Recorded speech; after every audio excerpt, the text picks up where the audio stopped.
Yo, yo, yo. Hello. Hello, everybody, and welcome to episode 97 of Heelanhammer. On today's show, we talk about triumph and treachery, how to be a gentleman gamer, the Battle of Sophia, steadfast, freehand, all this and more on today's Heelanhammer.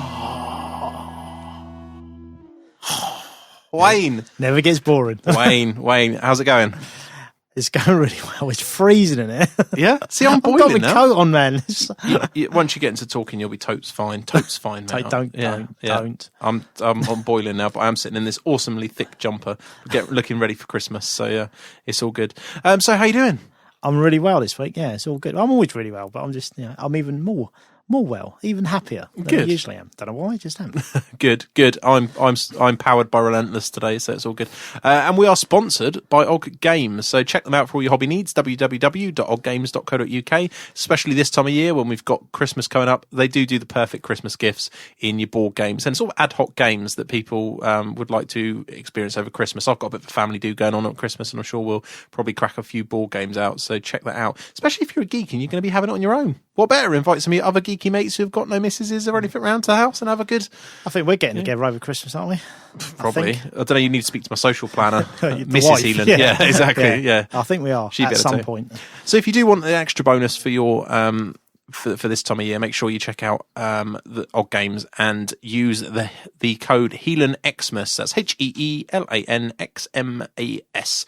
If you use that code up until the 26th of December, you spend £40 and you get another 5% off. So there you go. Save yourself some money. So let's get straight into it, Wayne. The news. Coming to you live from Portsmouth, this is the Heelanhammer Network News. Okay, so the news. There's not much because it's the middle of the month and it's always that time. There's some new releases that are actually going to be buyable by the time this show comes out, which we've already covered in the previous show. But the one thing I did want to talk a little bit more about, because it arrived today in the post, was the Triumph and Treachery Warhammer expansion. So I'm looking forward to playing this. If you haven't seen it, I do recommend you pick up White Dwarf. I know a lot of people go, pick up White Dwarf, but White Dwarf actually I thought was quite good this month, and the battle report itself gives you a real feel for Triumph and Treachery. So we've got the book and done a bit of an unboxing, really. You do get this whacking great, like, if anybody's ever had, like, what's the best way to describe it? Some alcohol comes in it, doesn't it? Like It's very true, actually, because the alcohol is just like really cheap alcohol, and then at Christmas you get like this selection of beers that you wouldn't normally buy in a box. But because it's in a box, you think, this is worth the money, this is really, really good. And you buy it and you take it out of the box and you suddenly go, it's just the same old beer what it normally was. That's what this is. Yeah. 50 quid, you buy in a box. Yeah, it's the book is the same size as in look as an army book, but Blood in the Badlands, that kind of stuff. And then you get a big thick wad of treachery cards that come with it, and like a bag full of sort of plastic goldy coins. So you can argue all you want whether it's worth it. If you buy it from an online reseller for Games Workshop, you're looking at £40 rather than £50. So that makes a big difference, I think, in the price tag. So, and you've had a look, Wayne. What do you think about the quality of it? Forget the price. The quality is the same standard as the army books. It's lovely artwork, and loads of pictures of battles going on. I haven't had a chance to read it because I've literally just seen it now. But the production of it is fantastic. It is, is equal to anything else they brought out, recently. So, and it fits in with the army books. It's the same style. So when it's on your bookshelf, it looks, it just goes with the rest of them, like the Blood in the Badlands. Yeah, same. Yep. So, yeah, in that respect, very, very nice. Good. Yeah, so you get, as you say, the book looks very similar to the normal kind of books you get. Now, the other thing about it as well is it does look quite in-depth with a lot of different pieces. I've only had a quick flick through. I've had about a 20-minute read, had a quick look at the rules. All I can say is, overridingly, my feeling is that it looks real fun. I'm really looking forward to getting out and playing it. I think there's a potential for like Friday nights at tournament with 5 of you around the board or 6 of you around the board playing silly games, basically. So that looks like good fun. The main thing is, regardless, I've just seen it and straight away I'm thinking 50 quid. But if it is that much fun, and then it's worth every penny. Because at the end of the day, if you play like 10, 15, 20 games of it, and it's a real good laugh, and it twists and turns and kind of highlights all the really good fun points about Warhammer, which I'm that's what I think it will do. Then it's worth every penny. It's worth more. Because that's what you want out of it. At the end of the day, you just want to have, you just want it to be fun.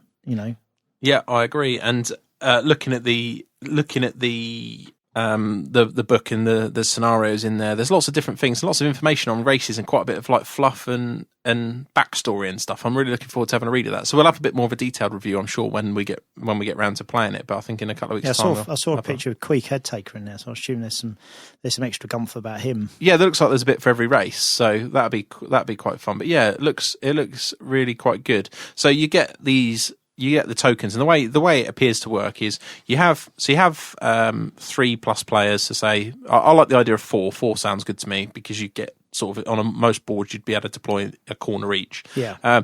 And you each have a symbol. So I think there's 5 or 6 symbols of cards. So like one of you might be the sword, a bit like when you play Monopoly and one of you is the boot. It's that kind of thing, right? You're the sword today. Yeah. And you shuffle the cards, and you flip a card, and it gives you and whoever's card comes up first, it's your turn, and you declare an enemy. So you say, okay, right, I'm going to Wayne, I'm going to attack you this turn. In this phase, is per phase. So in my movement phase, I presume you don't need one in the movement phase, but in the shooting phase, Wayne, you're my enemy, I'm going to shoot my bowman at you.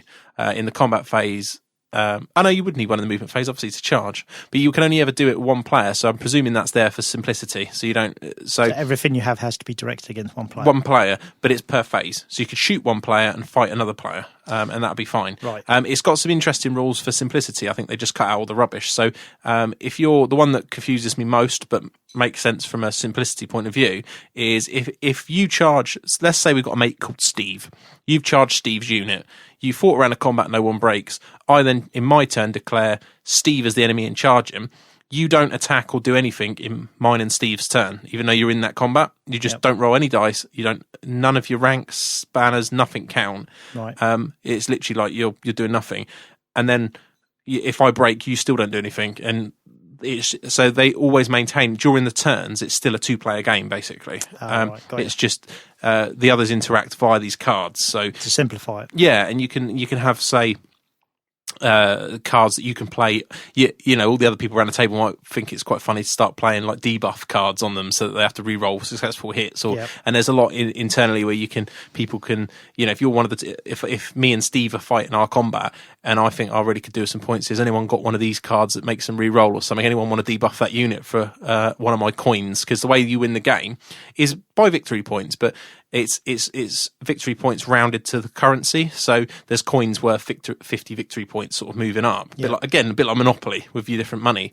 And every time you kill a unit, you sort of knock the loose points off. So if it's 170 points, you just have 150 in tokens. So it might be 3 brass coins or something. Yep. And I can buy things off of you. You can do little deals with the other players, like, you know, have you got one of these cards that does this? Yeah, 2 gold coins? Yeah, great. You know, that kind of thing. Or, you know, maybe you'd like to help me out here, son, and charge in here. Yeah, gold coin. Yeah, you know, you see. Or not charge. They come to the rescue and you just say, look, stand back. But the rule's quite funny because it basically says that doesn't mean your opponent has to play by the agreement. There's no hard and fast rules. So yeah, because they could set it up, think, I'll do that, get into the position they want to do, and then have you. Yeah, I mean, obviously the downside is that other players know that you're now like that and tempted to do it and all the rest of it. But you can do it. So I think it just sounds like fun. Obviously not a competitive thing, but I think it would be really quite fun with the right people. Imagine that at tournaments, there'd be punch-ups, wouldn't there? Yeah. They would just start diving across the table. Charge me. Yeah. He'd walk in the room, wouldn't he? There'd be people in headlocks, people getting thrown over tables. It would be hilarious. Yeah. But down the club, it looks really good fun. So I'm actually thinking when I'm down there this Thursday, is looking at next Thursday, is try and get some guys interested. If you're definitely down there, you know, speak to Simon and Posh Mike and people like that, and have a good game of that. I think it'd be really, really if cool. I can get that Realm of Battle board done, because I've got a lot of scenery made now, and so if I can get that board done. I wanted to get it done. I wanted to get it done yesterday, really, but the weather was atrocious. I couldn't get outside to spray the board. No. Well, if I can get that done, we can use that, and then we can take a load of pictures. Yeah. If we all have like painted armies, we can take a load of pictures of it and then, you know, put it up on the website. Yep, stick it up for the listeners. So yeah, that's good. So that's out and in full swing. And I'm interested to know if anybody's played any games. I've seen on Twitter, there's a couple of people that we know playing over the weekend on Twitter. Looked good fun because all 3 of them played a game and then tweeted. All 3 of them obviously went to Toby Carvery shortly after. I don't know if you saw this, and were kind enough to tweet a picture of their dinner at me. All 3 in a row. When you go to Twitter on your mentions, there's all these mentions about Warhammer. People asking me Warhammer questions and things. And I get to this one, and it's one person, picture of a dinner from Toby Carvery. Second person, picture of a dinner from Toby Carvery. Third one, picture of their dinner from Toby Carvery. Because it's well known that I do love a bit of Toby Carvery. It's quite funny, just personally between us, the fact that the times I've been into a Toby Carvery, I'm just a very kind of, it's all right. But you physically get excited. I know. I remember we went to a tournament once, didn't we? And we was in a car, someone's car. I've probably mentioned this before. We was in a car and we were going to another similar restaurant, and we actually drove past the Toby Carvery. At which point, Dan is like, he's licking the window because he can't believe we're actually like driving past this Toby Carvery. You actually got quite upset about that, didn't you? What's that? Driving past the Toby Carvery. Oh yeah. It was a Steve Fortin's car. Yeah. Well, it was Whoops, wasn't it? Yeah. Was not happy. You just like, it's not that good. No. Heathen. Get out. It is. You just said no. No, it's because I was only partly listening because I was fiddling with my headphones. right. But yeah, it is food of the It's gods. just lots of it. Yeah, I think that's it. I like everything that it does. Really, I don't really know what else to say. Anyway, But this has got nothing to do with Warhammer. Yeah. So thanks guys for the pictures. I was well gel when it came out. The well gel. So that was good. But yeah, so there was some people, the whole point of that story was there was some people playing Triumph and Treachery. So I'll be interested to see more tweets. So if you are playing any games, please tweet me pictures. I love pictures of Warhammer, seeing it being played. So yeah, tweet away, especially if you've gone out of your way to make decent scenery and all the rest of it. It looks ace. Oh, and that moment where, you get the real kind of serious gamer and then they get stitched up and they proper spit their dummy out. Yeah, I could see that being quite entertaining. And we're going to talk about how not to spit your dummy out in the topic of the day and why it might be bad for you. So I think that probably leads on to it. So we'll leave Triumph and Treachery there. But yeah, it looks good and I'm interested to see how everyone's finding it. So we'll leave you on that and straight into the main topic. So, Wayne, the main topic of the day, I'm going to call it the Gentleman Gamer. Now, it always reminds me, my son is a big sort of Batman fan, he's always into superheroes. And there's a Gentleman Ghost. Gentleman Ghost, is that he always goes on about the Gentleman Ghost. I think that's some sort of like... Oh, no, the Ghost he's not a gentleman. He's... Isn't he? Is that just what he calls him? Yeah. Kids do make up funny names. Yeah. Because sometimes my boy makes up... He will call a supervillain some name. There is some comic listener now thinking, he's going to tweet me. If the Gentleman Ghost does exist, tweet me. I want to know. I can't remember what he's called. He's in Batman Brave and the Bold. And he is a ghost. Yeah. Is he a gentleman as well? He's dressed up, top hat and all that kind of stuff. I can't remember his name. It's going to be Gentleman Ghost, isn't it? It's not. That's not what he's got, because he's a villain. Yeah. I can't think what he's called. No. I'll remember it in a bit. But I know who you're on about. Yeah. So that always makes me think of that. But yeah, Gentleman Gamer. Now, this topic's a bit wide-ranging, and what prompted me was I was doing a Saucy show recently with Russ Phil, and he was talking a little bit at the end about... we were talking about getting better at Warhammer, and one of the things he said was trying to do it in the right style, and that he'd, as I think all of us that are competitive have been at some point, he wasn't proud of some of the things he'd done over the years of how he'd approached the table or how he'd approached it and how he's really trying hard, to do it. And when we were talking about advice for people wanting to get better, he was saying one of the things was that he felt that was massively important to people looking to do well. Yeah, it is. And it sort of prompted me to think about it a bit more, actually, and thought it would make for a good topic, because we do get this. I mean, tournament scenes themselves and local gaming clubs, this isn't isolated tournaments, are quite almost cliquey places, aren't they? They're a social thing. So if you're not good on the table, it's very quick to get a bad reputation, and it's also something that you don't want, especially down your local gaming club. I think it's worse because people won't want to play you, will they? Yeah, and we've had an example of that. We've had several over the years, I think. Our club. And usually it's quite surprising because you'll get someone, I'm not naming any names because it's not fair on the people, but sometimes you get someone who's really kind of, really laid back, nice person, really chatty, really sociable. And then as soon as they get behind an army and they start rolling dice, they just turn into a different person. Yeah. And it is surprising sometimes, the change. Suddenly become, they go from someone who's really not competitive at all and is not that really bothered and really easygoing to someone that just has a completely skewed view on the rules and just wants to win. Thankfully, there's not too many of them around at our club, but we have witnessed it, haven't we? Yeah. It's a bit strange. Yeah, really. several times over the year. So I thought we'd just go through. It's not a really heavy topic, and I think sometimes it's quite comical when you think back on some of these items, and we'll probably cite examples of where we've seen them. But I've wrote a big long list of things that sort of bug me when I'm playing, but also I've been guilty of doing, because I should say, firstly, you and I aren't perfect as all war gamers. There are very few war gamers that I would say are perfect war gamers. Most people have tantrums at some point, sulk at some point. I've spat my dad out loads of times. As have I, yeah. People say, oh, a hobby game. And most of mine is because I didn't understand the rules well enough. When someone's done something to me, I've just been annoyed at myself more than anything else. And that's one of the big things, actually. Being annoyed at yourself is quite a big thing where people think, oh, he's sulking. But a lot of time you're sulking about yourself, aren't you? And that's absolutely. The frustration. Yeah, because it's kind of, you either think, I really should have known that. I should have seen that coming.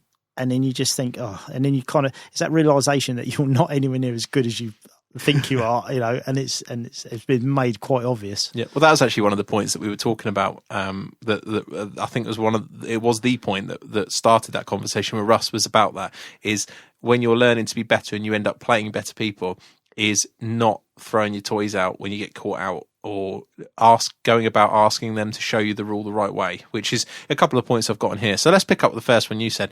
Basically, sulking, isn't it? Is the most obvious one with this, is if you want to be known as a good opponent, you don't want to be sulking. The easiest one to do, especially in 8-5 find, and we've talked about this on the show, is declare you've lost early. I'm king of that. You are, yeah. Oh, it's all over. It's all over. It's 10-2, Wayne. Yeah, but it's all over. And usually I'm right.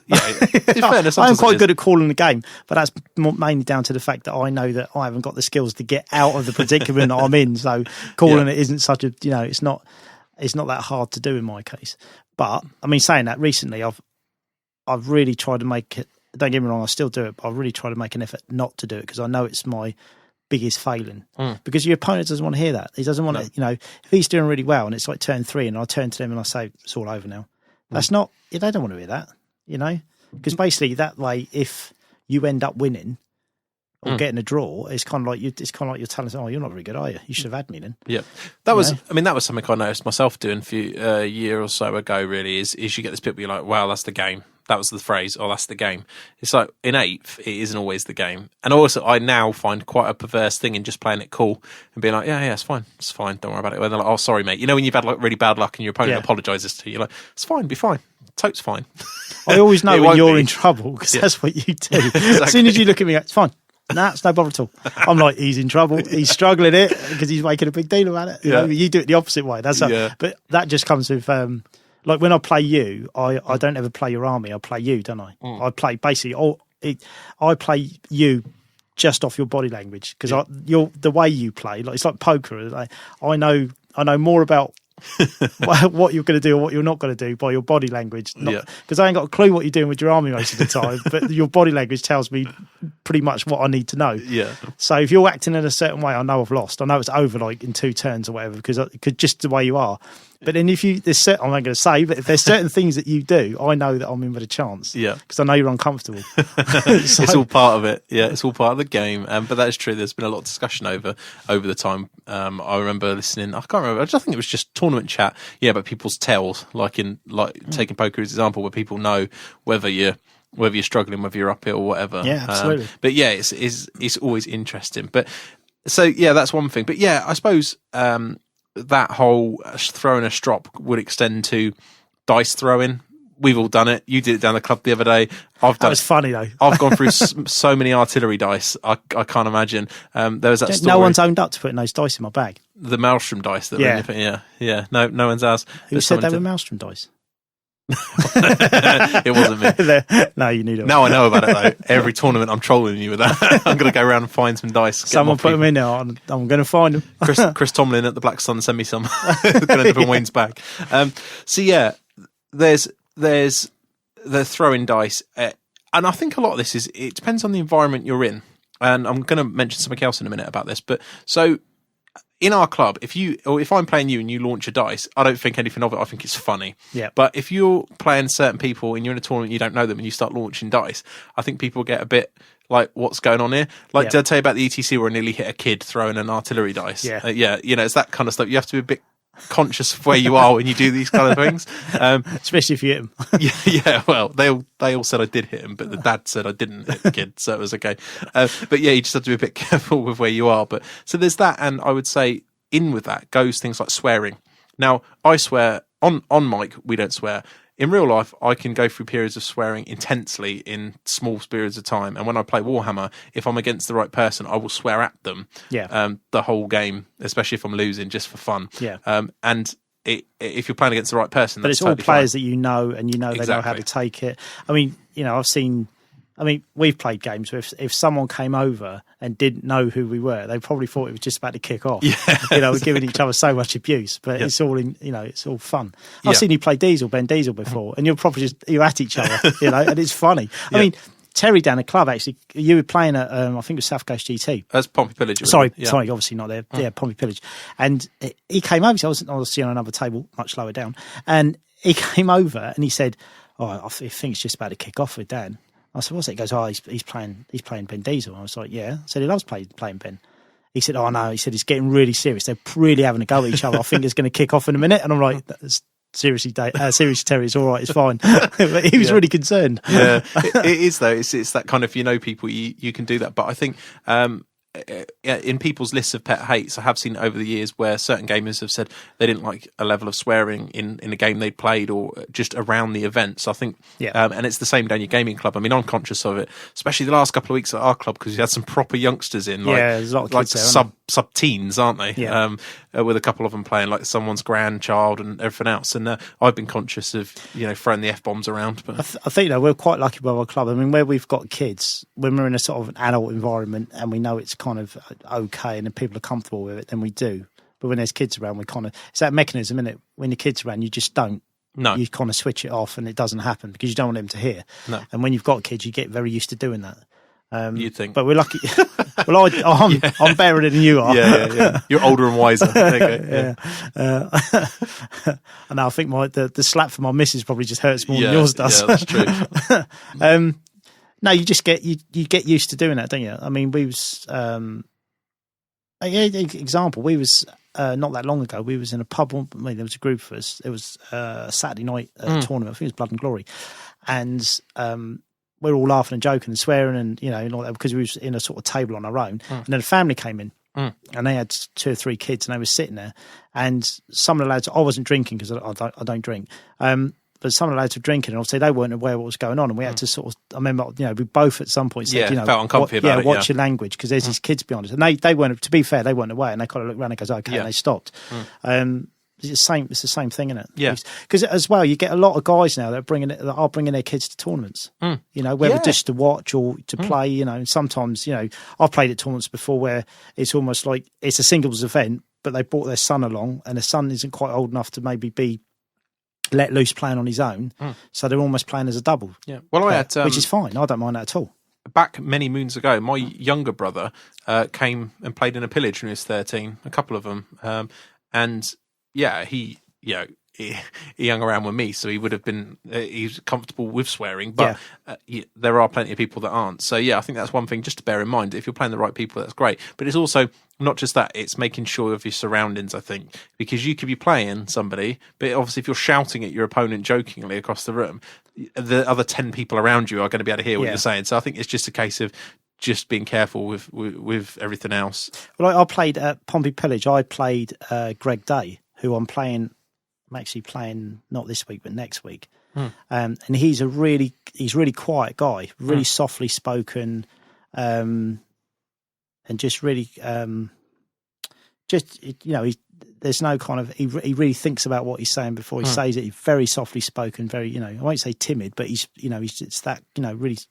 So I'm not going to kind of even jokingly, I'm not going to get in his face and start shouting and swear, even in a joking way, because he's not going to like that. He's not going to be comfortable with it at all. Yeah. So you do have to adapt to your opponent as quickly as you can. And that's part of it. I mean, that comes with experience. If you play in a lot of tournaments, you get most of the time you don't need to adapt that much because you tend to know the players that you're playing against. Or you might be in a situation where it's kind of weird with the show because sometimes you play people you've never played before, but they almost know you because they listen to the show. So they'll say, I'm a listener. So they've almost got a relationship with you because they're used to your opinion and listening and this, that and the other. But obviously you don't know anything about them. No. And also with sense of humour and things, where quite often people joke with us about things that obviously we're joking about in the show, but and have a rapport with you. But as you say, if you play somebody completely from scratch, which happens all the time at tournaments for people that aren't on the podcasts, then you and even for us sometimes it is really relevant, I think, to try and just make sure that you create a good impression, like it is with meeting anybody in real life, but also tailor what you're doing down if you're that kind of really, really bubbly, loud guy. Because it can be. I mean, I'm a good example. There are some guys on the scene I've played, and I would say this at ETC as well, is I find too loud, and I can be quite loud, not massively, but I also think I'm quite polite. But I find some people really overpoweringly loud. Yeah. And personally, I find that like just calm down. Stop shouting at me. Just talk normally. And they probably don't think anything of it, but it's just personality, isn't it? Sometimes, and that's the thing. And I would say with that, and this links in, is drinking is another one, and that applies to your gaming club or tournaments. Is if you're drinking, that's fine, but I honestly feel like there should be there's nothing wrong with knocking back beers and playing Warhammer. We've all done it. No, it's great. But we've all been, most of us have done that, haven't we? Yeah, but I do think you have a responsibility to your opponent to not be completely out of your face whilst doing it. Yeah. I've seen some proper horror stories over the years. I've had an experience of that. This is many moons ago, and played this guy, and he was so drunk. And this was the morning. This was a Sunday morning. He'd literally been drinking all night, and he just hadn't sobered up. He was hammered. So he's got VC. He gets to the table. We roll off. Goes to deployment. He just gets half his army. He gets off this tray. He puts half the army. He just slides it to one corner, and then the other half of the army just slides it to the other corner. And then he puts a 4-pack of beer in the centre, and he goes, "Go on in." He just didn't care. That's old school Warhammer. That was probably that's the worst. And but he was hammered. He just moved stuff forward, and it was all out of sync. And it was it was, and I was I knew the guy, so I was kind of like it's all right. I kind of expect it. But if I didn't know him and I was going in, I was taking it sort of semi serious. I'd be a bit miffed actually, because I'd be thinking, "Come on, mate, give me a game." No, I mean, I've played people that have been so drunk they can't bother to rank their models up, or they're just pushing it all forward, or it's not. I've got no problem with people being like half cut and playing and being a bit, slurry or whatever. That's no problem. But as long as they're still trying, it's the whole not being bothered thing that bugs me, because you obviously want to. I don't know. I like the mental challenge of Warhammer, and if someone turns up to the table and basically doesn't play properly because they're too drunk, I'd find that. Rude, I guess. I don't know. Yeah. But the other side, you get the funny moments when people are drunk. Like when Lewis played Lewis from the club, and we talk about this now. Pompey Pillage, not this year, last year. I was using a Vermin Lord. He's drunk. I think he's on about his 8th point or something. On the Sunday or the Saturday. Was it Saturday? It was the last game on the Saturday, and he's got Lizard Men, and he just looks at my Vermin Lord. And he's got 3 Pterodons. He goes, "I want to drop rocks on that." So I'm like, "You wouldn't do that if you were sober?" He goes, "Yeah, but I'm not sober anymore. I'm going to drop rocks." And then killed it. He shot rocks and he killed it. I was just like, and it was funny. It was really, really funny. But he was just like, he was hammered. Yeah, but it was funny. Yeah. It wasn't at the time, obviously. But I'll give you an example. I know on the UK scene there was an incident a couple of months back where some people found the rowdiness in general, mucking about outside of the games a bit too much. And I think it's all that kind of stuff. And I was certainly at an event recently where there was at least one person who was a little bit too drunk, and it can get annoying if you're trying to have a good time with other people. So I think it's just being a bit careful. Funny as it is, sometimes it can be a bit too much. I think it's just, again, it's that whole awareness of where you're at. But I think if you're in a group of people that are also doing it, you don't always realise how it is to everybody else who's not in that group as well. So it's I think you always get a problem, and it's in general, it's just it's not just Warhammer, it's lads that get drunk together, and then when you've got that whole when they're showing off, and then you get the whole kind of we all revert to being a caveman, and everyone's trying to outdo each other, and it gets sillier and sillier and sillier, and then stupid stuff happens. Not mentioning any names, but stuff happens. You get the groups of lads like that, and stuff happens because it always. And I love it. They love it. And it is brilliant. But it does offend some other people that are kind of bystanders. They can be a bit put off by it. The stories are awesome, but sometimes, and again, I think it just comes down to doing it in moderation or doing it at the right times. I think there's no issues on a Saturday evening. Crack on, nobody minds. Absolutely. So, that's really good. So other things, I would go with. Some people got a real issue with some of the things used on the table. So Really? yeah. So give you an example.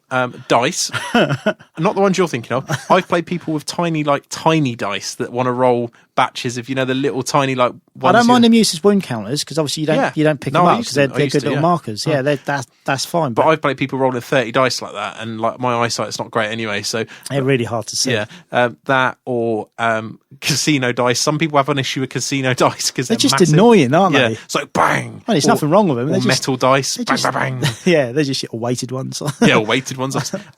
And obviously, some people have an issue with I always say charity dice because that's how I remember them when they used to be sold for charity with symbols on it. Logo dice, club dice, whatever you want to call them. I'd love it if someone turned up at a tournament and went, the symbol's on the 3. Yeah, just for fun. Really? Yeah. Oh, yeah. I'd probably be all right with that, actually. Yeah. I'd be like, yeah, fine, crack on. Yeah, there you go, you made it if someone's going to do it now. Some people have an issue with those. Again, I think it comes down to your opinion on it. Some people don't care, they're going to use them regardless. Personally, the reason I stopped using them is because I realised that a lot of people don't like them, so it's easier not to be in, not to put yourself in a position where someone can moan about your dice. It's just dice. Yeah. So there's that. Dice cups. I use a dice cup on occasion because I lob dice everywhere when I play, but you quickly realise some people don't like them. But where they don't like him, I think so you've got a game of Perudo going on. Yeah. No, because I really like him. I can't say what I say actually because it's not very family friendly. But when I've got a load of them in there, I sort of string them out in a line basically when I roll them because it stops them going everywhere. You sort of good shake and sort of like it's like a magic show. But I figured out earlier on if you're trying to do because I remember annoying. I think it was Neil, one of the guys in the UK/Scottish scene. I remember annoying him actually playing the first few games out of the dice cup. I was playing Gauls and I was trying to roll 10 at a time, and then re-roll 10 at a time. You're better off just lobbing 30 dice in a cup and just rolling it out if you're going to use a cup. So I don't know. There's little things like that. Some people don't like them. Some people do. I quite like them because it keeps the board tidy. And leading on to another thing that I'm not keen on is when people have to roll one dice and don't what I call roll it. They drop it or they spin it off their hand or it's just like just roll the dice. I've had to bite my lip so many times when I've seen people pick up a dice with the number facing them that they want and they just drop it. Yeah, and basically you got that moment where do you just point at them and say cheat or let it go? And I always let it go. Always have. I'm the same. Some people I've seen do it, and it's been so blatant the way they've done it. They've literally just and they've dropped it from about an inch. Yeah, they've just looked at the number and just dropped. Oh, yes, 6. Yeah, and sometimes I think they've done it and actually dropped it out of their hand as about to roll it, but because it's logged on the symbol, gone. Yeah, there you go, and it's like. Okay, it's that kind of most people thing. Though when it's obvious that they've dropped it by mistake and you just go and before it stops because you get this another thing we experience, you get used to that when it starts rolling and they haven't grabbed it straight away, you drop that before it stops. Yeah you say you drop that. And then I've done it times where you're trying to roll it in your hand and you go and it hits the table and you're like nope and you just whack your hand over it. I always do that if I can without sort of destroying the table. If I accidentally drop something I try to put my hand on it straight away so that to say no, that was an accident. And also I really like the rule where you just agree with your opponent that only dice on the green of the table count. If it's on a piece of scenery, even if it's flat, if it's on a piece of scenery, re-roll it. As long as you know, because there's no question about what's right and wrong then. It makes it much, much simpler. I mean... I don't mind on magic cards or army lists on paper and stuff, but any sort of terrain, even if it's flat in terrain, I always make my opponent re-roll it and we agree that at the beginning. I say, look, flat in the green, not bothered if it lands on your magic card because that's... It's flat, but I'm even on flocked trees and Games Workshop woods, it's never going to be flat in one of those, is it? So, but I'm with you. I have played at ETC where a lot of people in the sort of in Europe, I don't know which part of Europe, my geography is rubbish, but basically a lot of European guys like to play literally flat on the green, no cards, nothing. But I find that leads to excessive re-rolling where it lands on a magic card because quite often people have magic cards either on the table or there. But then there's always a part of the table that's clear, or you should. I mean, the majority of the table should be, apart from models, should be clear anyway. You shouldn't have paperwork all over it, even magic cards. No, that's you can put a magic card on a unit. I mean, just slide it onto the unit. You shouldn't have all that slump. I hate that as well. Like really messy play. When you got people with cards just strung out all over the place and arm lists and all this, and you just like get it off the table. It doesn't need to be there. Ruins the picture. Yeah, cinematic view. Yeah, the cinematic from my model's view. But that's one of the reasons I got a dice cup actually, is because again, being so lobbing, I'm a nightmare at lobbing dice. And as you imagine, if people make you re-roll everything, that hits a card at like ETC. I was finding myself re-rolling so much it was easier to do it in a cup and then roll it in a tight area. So but yeah, again, some people don't like it, some people do, so it comes down to whether you think the advantages outweigh the disadvantages. The same with the symbol dice, and then it goes into things like declaring what you're rolling. So I've played people in the past that roll dice and then tell you what it is. Now that has obvious problems from a competitive point of view. That's a big no-no. You always declare what it's for, and then you roll the dice. Anyone, especially if it happens early in the game, where someone rolls a dice and then they say that's for so and so, when there's another dice roll coming, and basically that's the roll they needed. Yeah, the good example is the miscast, isn't it? The down a hole. Yeah. The rules say the wizard takes a strength whatever 10 hit. Then you roll to see if he falls down a hole. So the amount of people I've seen that go, cascade, throw a dice, don't say a word, see what it says. Yeah, that was my strength hit because it's a 2 or whatever. Next one, 4. Oh, I'm all right. It's that kind of, and I'll say to it, whoa, before you roll, is that, you're doing the strength, yeah? Or if you're not, I don't care which order it's done in, as long as you tell me. As long as you know, because otherwise, it is a silly order, because if you're dead, why bother about the strength 10 hit? Yeah. So I don't care if my opponent wants to roll it, I'm totally fine with it, but it's just communicating it. Don't roll the dice and then claim it as one or the other. Because I've seen that done. Roll the dice. Oh, and it fails. Well, obviously it was the hit, because I have to do the hit, because it says. It's like, well, don't put it in your opponent's mind, because it's an important roll. Just say, it's this. So yeah, I'd say, actually saying what you're doing is always a good one, communication. But I'd say on the opposite front is don't harass your opponent about it. Sometimes it's very easy to sort of like go, what are you doing, when they just need either time to think or they're just I always do together. When I know there's dice rolls coming, the rare occasions I know what's going on in the game. I always say, if I know there's dice rolls coming, I always say very calmly, what do you want to roll first? That's what I say to him. So, what do you want to roll first? And then basically you're just saying to him, like, what do you want to do? What do you want to do now? I'm not saying you have to do this or this has to be done or whatever. I'm just saying, what would you like to do? And basically you're politely telling them that they have to make dice rolls, but you want them to make you aware of what they are. Yeah. And you're just being polite about it. And I always find that's the easiest way to do it. I agree. I think it's a little bit like panic test, isn't it? Where I tend to wait half a second, a couple of seconds to see if they're willing to roll, especially in tournament play where it's competitive.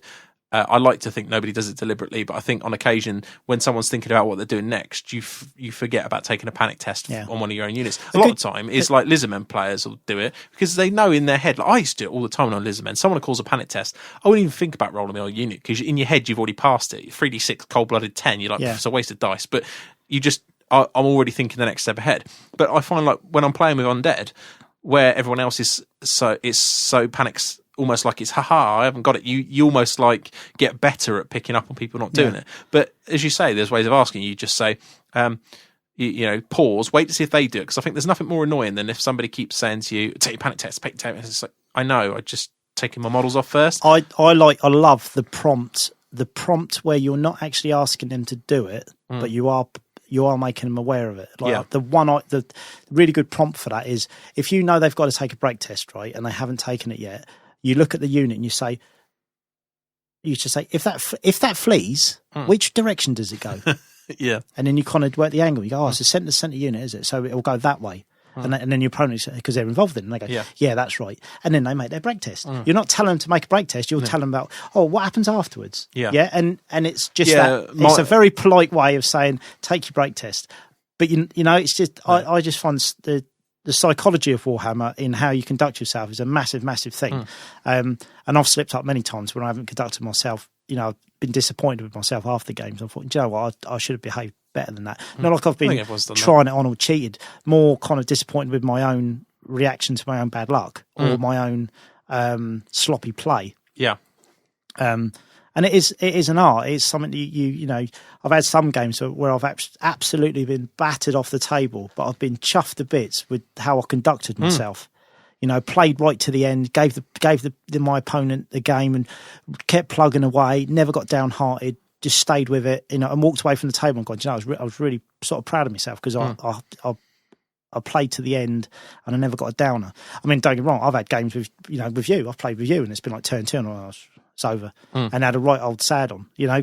you do sometimes. It's just the way it is. But how you conduct yourself is a massive, massive thing, because it's not just you doing what's right for you. Your opponent will benefit from it. You know. No, I agree. I mean, it's hard when your opponent, you're trying your best. I mean, I years and years ago, I was playing this guy, Lizardman player. I've never seen him since. I only ever played him once. It was, I don't know, 15 years ago. And he wiped my army off the table. I think I took 1 unit of skinks off him, right? And that was it. So that's all he lost. And I lost every model. And I smiled all the way through it. I didn't get stroppy. I didn't spit me dummy out at all. I was fine. And he marked me down for sportsmanship. And I always remember that game, because it was kind of like, what did I do? Yeah. What did I do? But at the end of the tournament, I found out that he was marking everyone down. Oh, okay. Regardless of the game, because he thought it would matter in the final scores. If he basically marked everyone down and then someone ended up being near him, that would give him an advantage, which was really naughty. Yeah, it's naughty. Yeah. But at the time, because the guy who was running the tournament came up to me and said, he's just marked you down. Was it a bad game? And I was like, no, not at all. If anything, I was, a gentleman gamer. I was totally, I was really sort of, because, I knew I was going to get hammered. So I thought, well, there's no point. I might as well just, just get on with it. And I did. Yeah. But then obviously afterwards I found that he marked everyone down. So, yeah. But yeah, I think that's the right attitude. I mean, playing to the end is key. I think if you're down a club and you can either re-rack early, it's like obvious, or if that it's over, or if you're looking to make an early exit or something, like I did it the other day. I had, I think I was playing Dan Thomas, who's been on the show, down our club, and my Vampire Lord died on turn 3. Yeah. There was no way. I waited an extra turn to see if a couple of things came off for me. They didn't. It was all over. He was taking every model off. So it's like, we'll just call it here and going. Yeah. It's easy at that point. But I think in a tournament, it's just worth plugging away at the end. Because especially with 8th, you never know quite what's going to happen. And as you say, at least that person gets to play their full game. Club game, I had it when I was, I put it on Twitter, when I had the Rat Ogre, the big Rat Ogre unit with sort of like 10 Rat Ogres, Lord with a fell blade on a bone break. I think in total there was like 12 Rat Ogres. And first turn, shot with water lightning cannon, misfired, went around direction, big template, straight in the centre of that unit. We worked out, I think it left 2 Rat Ogres. So we just ignored it. Yeah. So we just ignored it and carried, because that would have been the end of the game. Because that was literally my biggest pointed unit. There's a massive hole in my line. Yeah. I didn't have anything to counter it. So we just ignored it and carried on. And then made a proper game of it. Obviously you couldn't do that in the tournament. No. But we've spoken about that a lot of times, the amount of times we've left it on. Although I did hear a really nice story the other day of somebody who was playing that in a tournament and offered to let their opponent leave it on. But I think, that doesn't happen very often in tournaments, does it? But so, I think it puts you in a weird place as the opponent when someone says, "Do you want to leave that on in a tournament?" Because you're like, "Well, it's a tournament, so no, I'll take it off." So, but I think losing with grace and playing to the end is important. But I also think I remember a couple of years ago there was a tournament, more than a couple of years ago now, probably 5, 6, that I was at where it was table 1. The opponent had some bad luck, and he just couldn't be bothered and jacked it in, providing the guy a massive 20-0 win that he probably wouldn't have got. Yeah. And he won the tournament, or he jumped a podium or something along those lines. So I think you've also got the ability, even if you can get 1 or 2 points, you owe it to your fellow competitors in a tournament sense anyway, to play on to that end. And it absolutely rages me when people concede on the top tables of a tournament. I remember it was in a couple in a row it happened where people were conceded on top tables. It's like, do not do it. On game 4, 5 and 6, you shouldn't be conceding on a top table, I don't think. You just shouldn't, because you owe it to your fellow competitors to try and take points off that guy. Yeah. Because quite often you think, you've done it enough times, not conceding, but you've done enough times where you think the game is over, and I've come up to the board and go, what are you on about? You're only down 100 VPs, but you think in your mind it's over. Of what's coming, yeah. Yeah, but you might, if you knew that and you're a bit more like confident about it, you might think, well, that's fine, I'll just take 2 free points. You've taken 2 or 3 points, and that, as we've seen, the amount of tournaments that are won by 1 point or victory points, that makes all the difference. So I hate that, conceding. I've conceded twice. Same tournament, same player for consecutive years. I was playing this guy who was Northern. The team was Northern Warlords at the time, and he had Beastmen and I had Chaos Warriors. My chariot army, the famous chariot army, and literally turn 2, he made a mistake, and I was going to take his whole army off in one turn. And then he argued that I couldn't cross charges, right? But the thing is, I could cross charges because they were all going on separate units, because the rule back in the edition we were playing was that you couldn't, if you had two models that were charging the same unit, they couldn't switch lanes, kind of thing, right? Which they weren't. They were all going to. So he basically said I couldn't do it, and I was like, yes, I can. And we argued for about 15 minutes, right? And I remember the rules. We didn't have a rules judge. Never, like now, they're just, you find someone to make a decision. We didn't have one. And he was a really experienced player, and I wasn't playing too bad back then. I was actually, I wasn't up with the lads, but I was doing all right. And we argued, and basically he knew he'd lost the game. I hadn't even moved any of my models, so I just made a decision there. I called him I called him a rather rude word, not so gentle gamer. Put my dice on the table, and I just said, okay, this game's over. And he's like, what? I said, that's it, I don't want to play you. And I walked away. Yeah. And this was Club Challenge. Then the following year, I think that was game 2 that year, but I think it was the following year in game 3, we had the same armies, obviously tweaked a bit, and it was the same event. Yeah. And the same thing happened. First turn, I turned to him and I said, are we going to have a problem like we had last year? And he said to me, that depends on the situation. I said, what do you mean if I'm going to beat you? And he just smiled at me, and I said, right, I'm not playing you. Yeah. And that was it. We never actually played the game. No. And so both times he had a 20-0 off me. But regardless of the situation where I'm playing, I ain't got time for people like that. No, I mean, that's slightly different. And I knew as well, because I was a prime example of why not to be that guy, but yeah. Yeah. And I just didn't, because I knew what would happen. I'd end up thumping him, and that's not me at all, but I would have. I think in that case, especially what happened the previous year, I would have ended up being the bad guy, because I knew I would have reacted in a way which would have just let me down. Yeah. So it was just easy to walk away. No, I don't blame you. But yeah, I mean, that personality sort of clashing does happen. But as you say, it doesn't need to be like a kid who just said, no, of course not. That was, an unfortunate disagreement. Yeah. But didn't happen, did it? Yeah, it was crazy. So a couple of other points for you as well. But this guy, this is the weird thing, right? This guy was up till the year where we fell out, we were actually pretty good friends. We got on. We'd seen each other loads of times on the tournament scene. We'd played each other before. Yeah, everything was fine. But it was almost like, because it was that team environment, he just turned into a different person. Yeah, and forgot who he was, and it was ridiculous. It was. I mean, suppose he could look back and say, "Yeah, but I got the 20 points in both games." I'd say, "Yeah, but at what cost?" Yeah, at what cost? Yeah. So, very strange. Very strange. Interesting. There you go. There's a good example of why not to be like that. So let's have another look at a couple of points as well. So I would go with, talking of in-game stuff we missed off, actually. Writing stuff down. I'm always keen for writing stuff down. But writing stuff down and marking things I think is important. Come into the board with all the things you need. Yep. Now, I think we mentioned when I played at the ETC, played French guy, didn't have dice, tape measure, pen, army list, book, nothing, literally nothing. And that was totally cool.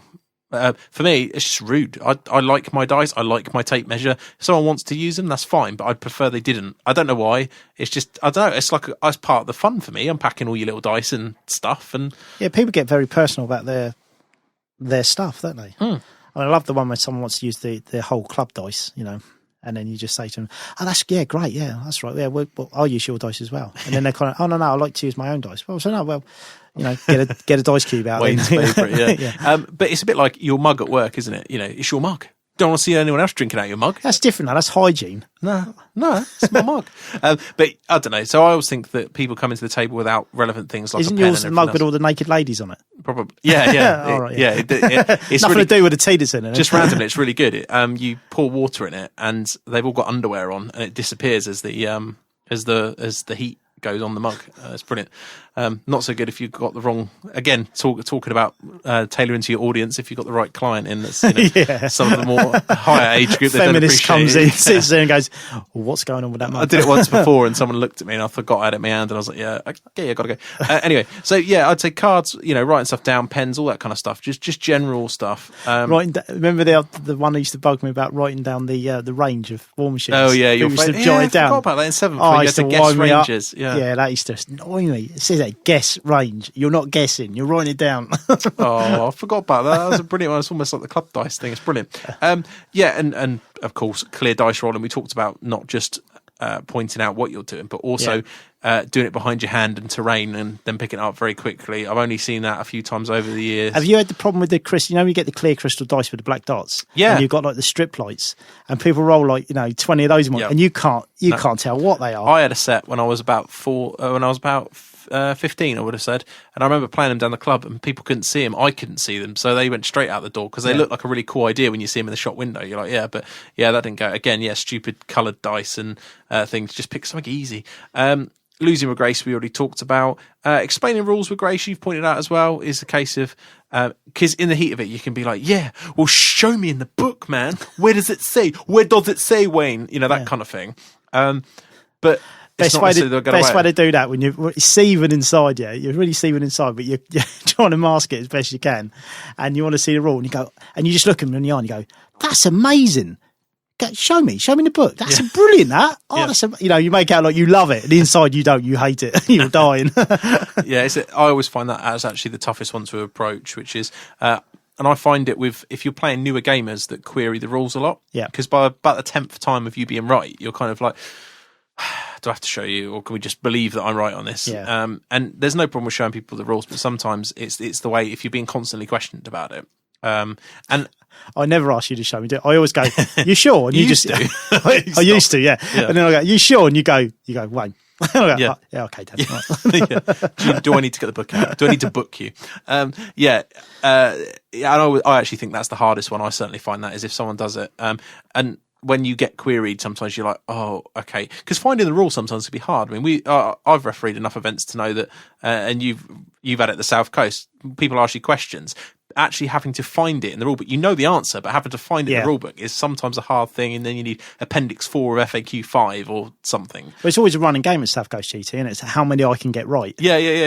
And I think, was it this year? I had quite a good run, didn't I? Yeah. Okay, I got a few, and then I think I got about 6 or 7 right in a row, and then I got one wrong. But it was a good run up to that point. But a lot of it comes down to, it's not really kind of what I've read, or I don't know what page it's on. A lot of it comes down to playing better players, and them situations come up, don't they? That's it. I think one of the weird ones we had was, when you can't complete a charge, but with flamethrowers, when a flamethrower blows up. Oh yeah. Obviously, what happens then? Yeah, I think we covered that, didn't we? Yeah, that was. And it was just a failed charge. Yeah, but yeah. And I think it's one of the unique ones that only a flamethrower can.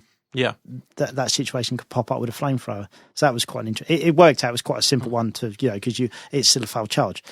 But I do feel like we don't have hardly any in comparison to 7th edition. Like 7th, all I remember is talking about rules discussions and can you do this and can you do that. 8th just seems to flow very simply now the FAQs are out. And there's a couple of things, but generally, because they wrote in so many, if none of this works, it fails type answers. Yeah, it's just so much easier to referee. I found in 7th, I never really got my head around it. Even though I sort of played it a lot, there was always grey areas. And, just really kind of lots of, I won't say silly things, but, because they can impact on the game massively. But it was, I never got used to it, I should say. But with 8th, it made things that are so much smoother. Yeah, I mean, it's kind of weird. It simplified a lot of things, and that put a lot of players off initially, didn't it? There was, the scene in Australia suffered massively from it, didn't it? There's a lot of people dropped out of it there. Yeah, but I just found it smoother, which in turn I think has helped with the influx of a lot of new players. Yes, because it's much easier to get into and much easier to understand and much easier to get going with because it flows better and it's a much pacier game than it was in 7th, and there was none of this, you couldn't really hide, and like in 7th, you could just hide everywhere, couldn't you? The avoidance, that you used to love playing. Oh, yeah. Which is really frustrating for other players. And then, 8th sorted all that out. And I think that's had I think that's had a really big influence on the amount of new players, because there's a lot of new players in Warhammer now, especially at tournaments. Yeah. You know, you can go to tournaments now and play in the UK. You can play 6 players that you've never met before. You know, so it's really, really good in that respect. Definitely, and I think we forget that with 8th. We think, there's still some of the rules right from Games Workshop still quite loose, but it's a massive improvement on what it was in 7th. It really is. So talking of play itself, I'd say the other thing I suppose we haven't talked about is how you go about your play. So in terms of your movement, obviously I think everybody's got a responsibility to move as accurately as they can, explain their intentions when they're going to move, before they move something, maybe marking the units where appropriate if you've got a very, like I often find that if you need to declare a charge that's a bit iffy and you're going to use some rule where you're going to clip them and they're going to align to you and all the rest of it, is mark it and explain it before moving any of it, and explain your intentions, and you can have the discussion without any models being moved, and just generally moves, not the old wobbly tape measure where you get that extra few inches with skirmishes or fast cav, and again marking the position so you can discuss it, because your opponent is inevitably going to say when you've moved it, if they think you moved it too far, you've moved it too far, and where does the discussion go from then? You're helping yourself out by marking it, that kind of stuff, but also agreeing with your opponent how they play. So give you an example, when 8th come out, we were all playing by the rule book in England, or not all of us but a lot of us, and because we played in that in our local group, like the chess style, you move a unit, it's moved, that's what it says, you move on to the next one. And I know we talked about this in the show before. And when we went out to Europe, no one did it. Everyone was they saw it as unsportsmanlike behaviour. But in our local group and in the local tournaments we were playing in, that's all everyone did. So now we got into this routine where, like me, I've been so used to being able to shuffle around and go back, not majorly, but just adjust things smallly, that I don't think about it. But then I played at a tournament in Cardiff last month or month before, and someone pulled me up on it. They said, "Oh, we playing like that, are we?" I said, "Playing like what?"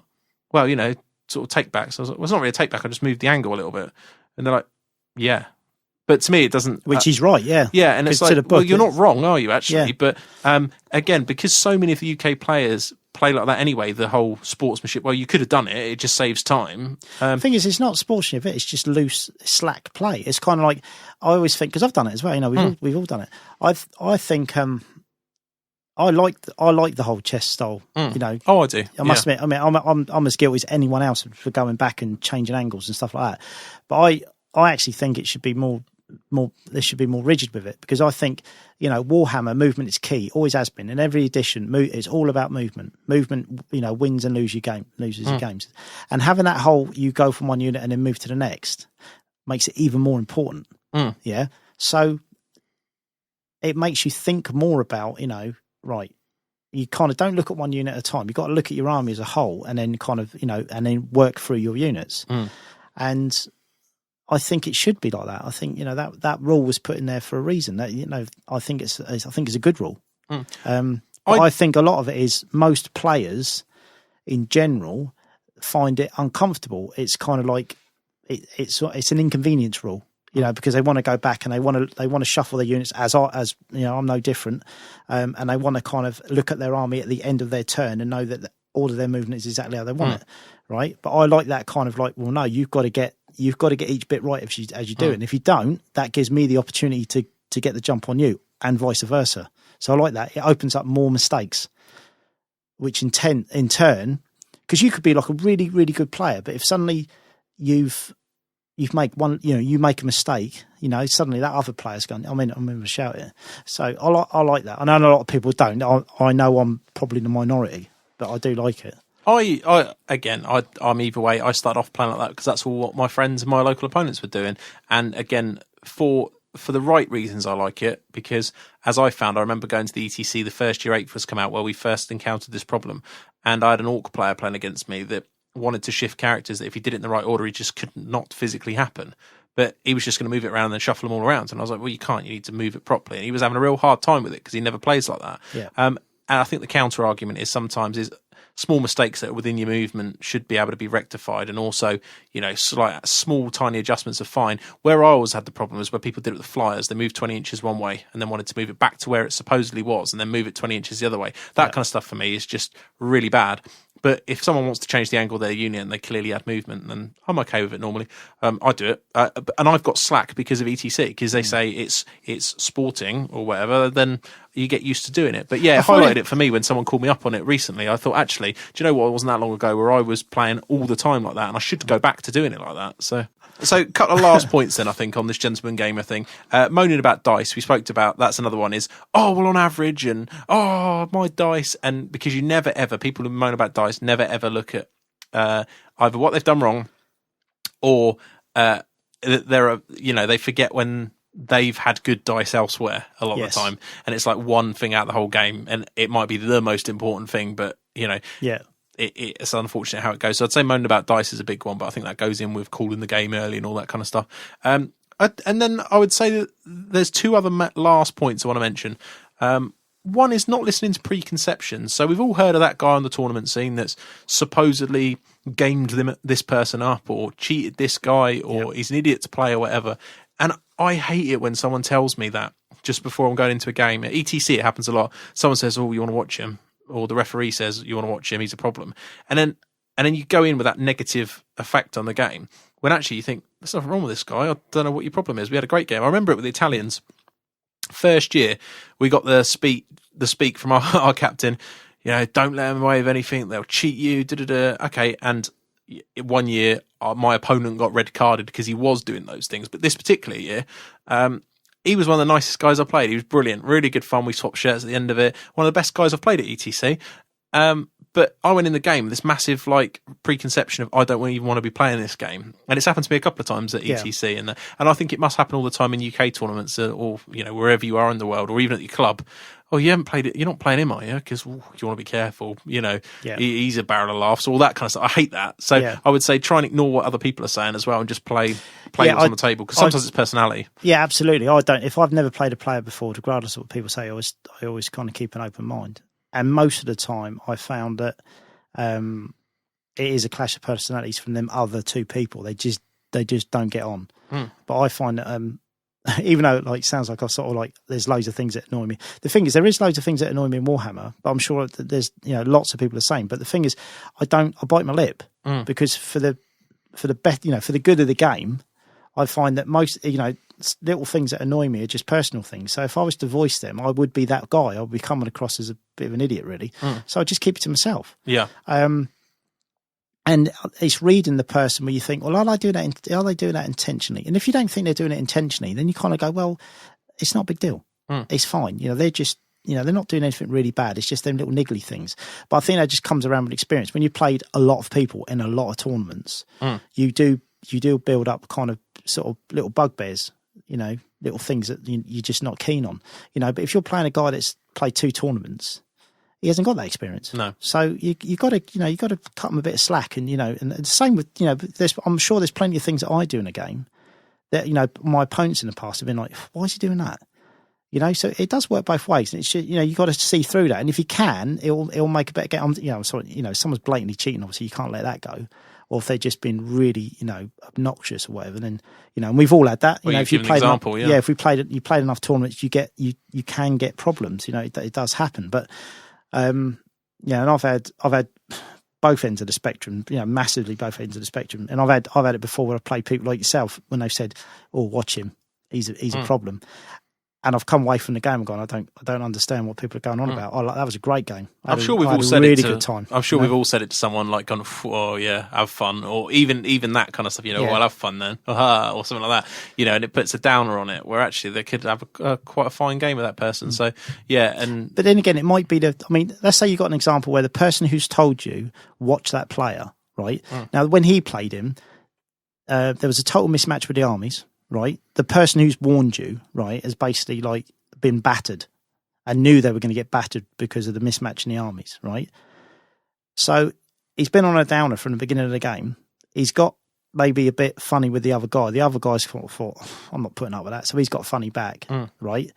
So he comes up and goes, oh, he had a really hard army and he was really awkward all the way through the game. But that's just his version of events, isn't it? So you're kind of skewed by that. But I try not to be.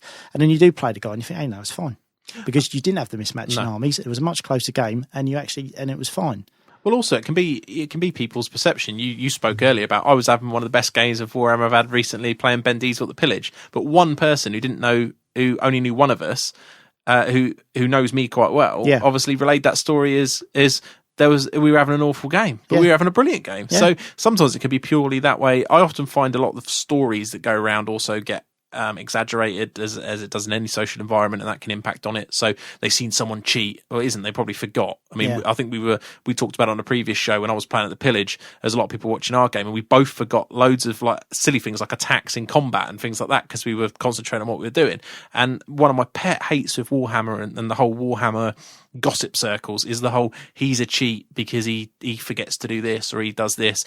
But everybody does it in every game. You forget. We joke about that one when you didn't take any animosity test the whole game. Yeah. You know. All right, that's an extreme one, but it happens all the time. But suddenly, because somebody's known or somebody's said it before, it's a big, it's a big deal and all that. So I'd just say, you don't want to be that guy. So all these things help to not do that. But at the same time, I don't think you should probably listen to preconceptions of what other people think about somebody. It might be that it's completely true and founded, but a lot of the time, in my experience, you'll have a fine game with that person because it's just personality sometimes and how it's played on the table. So, and sometimes, just quickly, right? Sometimes a great game isn't defined by how many laughs you're having. No, like I played. I mentioned this before. I played Jack Spedding at Blood and Glory, and we were playing Watchtower, and he had Bretonians. So straight away, he's kind of like, "Well, I'm not winning this game." We're saying that there was only 1 point difference. I think it was 16-15 in the end, right? Because he kind of cleared everything else up. But it was a really efficient game. I've never played Jack before. We set our armies up. We knew obviously the problem with Watchtower, and it's in my favour. I got in there early, and then we just played the rest of the game, and it was really kind of like there was no rules queries. It was really efficient. We played really fast. It was. And I really enjoyed that game. I really, really enjoyed that game. But it wasn't like we were kind of like, giving each other a hassle and having jokes and high fives, and all that. It was just a really smooth, efficient game, and it was great. I really enjoyed it. Yeah, I see. I don't put any mileage on that because I've played plenty of people that there's. Again, naming no names because we're not into that business anymore, ever.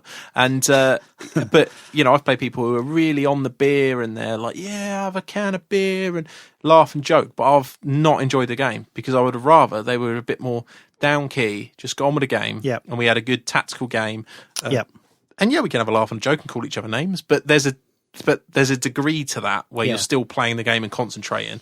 And that's what I like to play against. So I don't, and that's why nowhere in here have I said you should go around buying your opponent beer and all the rest of it because I don't. That for me, that's not core to what a good game's about. Being polite and having a joke's fine, but again, it comes down to if you're that kind of guy.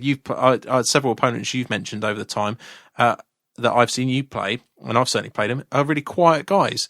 And I've had brilliant games against some really quiet guys as well. They didn't have to. They've barely said words to each other. And then you have a really good chat after the game. You find out they're just really into their army and really like playing, but are just shy social guys. So I think it's why I enjoyed Blood and Glory so much, because I played most of the guys I think one of the guys I'd only played once before, and the other guys I'd never played. And they were all really good. They were all really good opponents that just... they're all completely different, but I just found that there was no one hectic. No.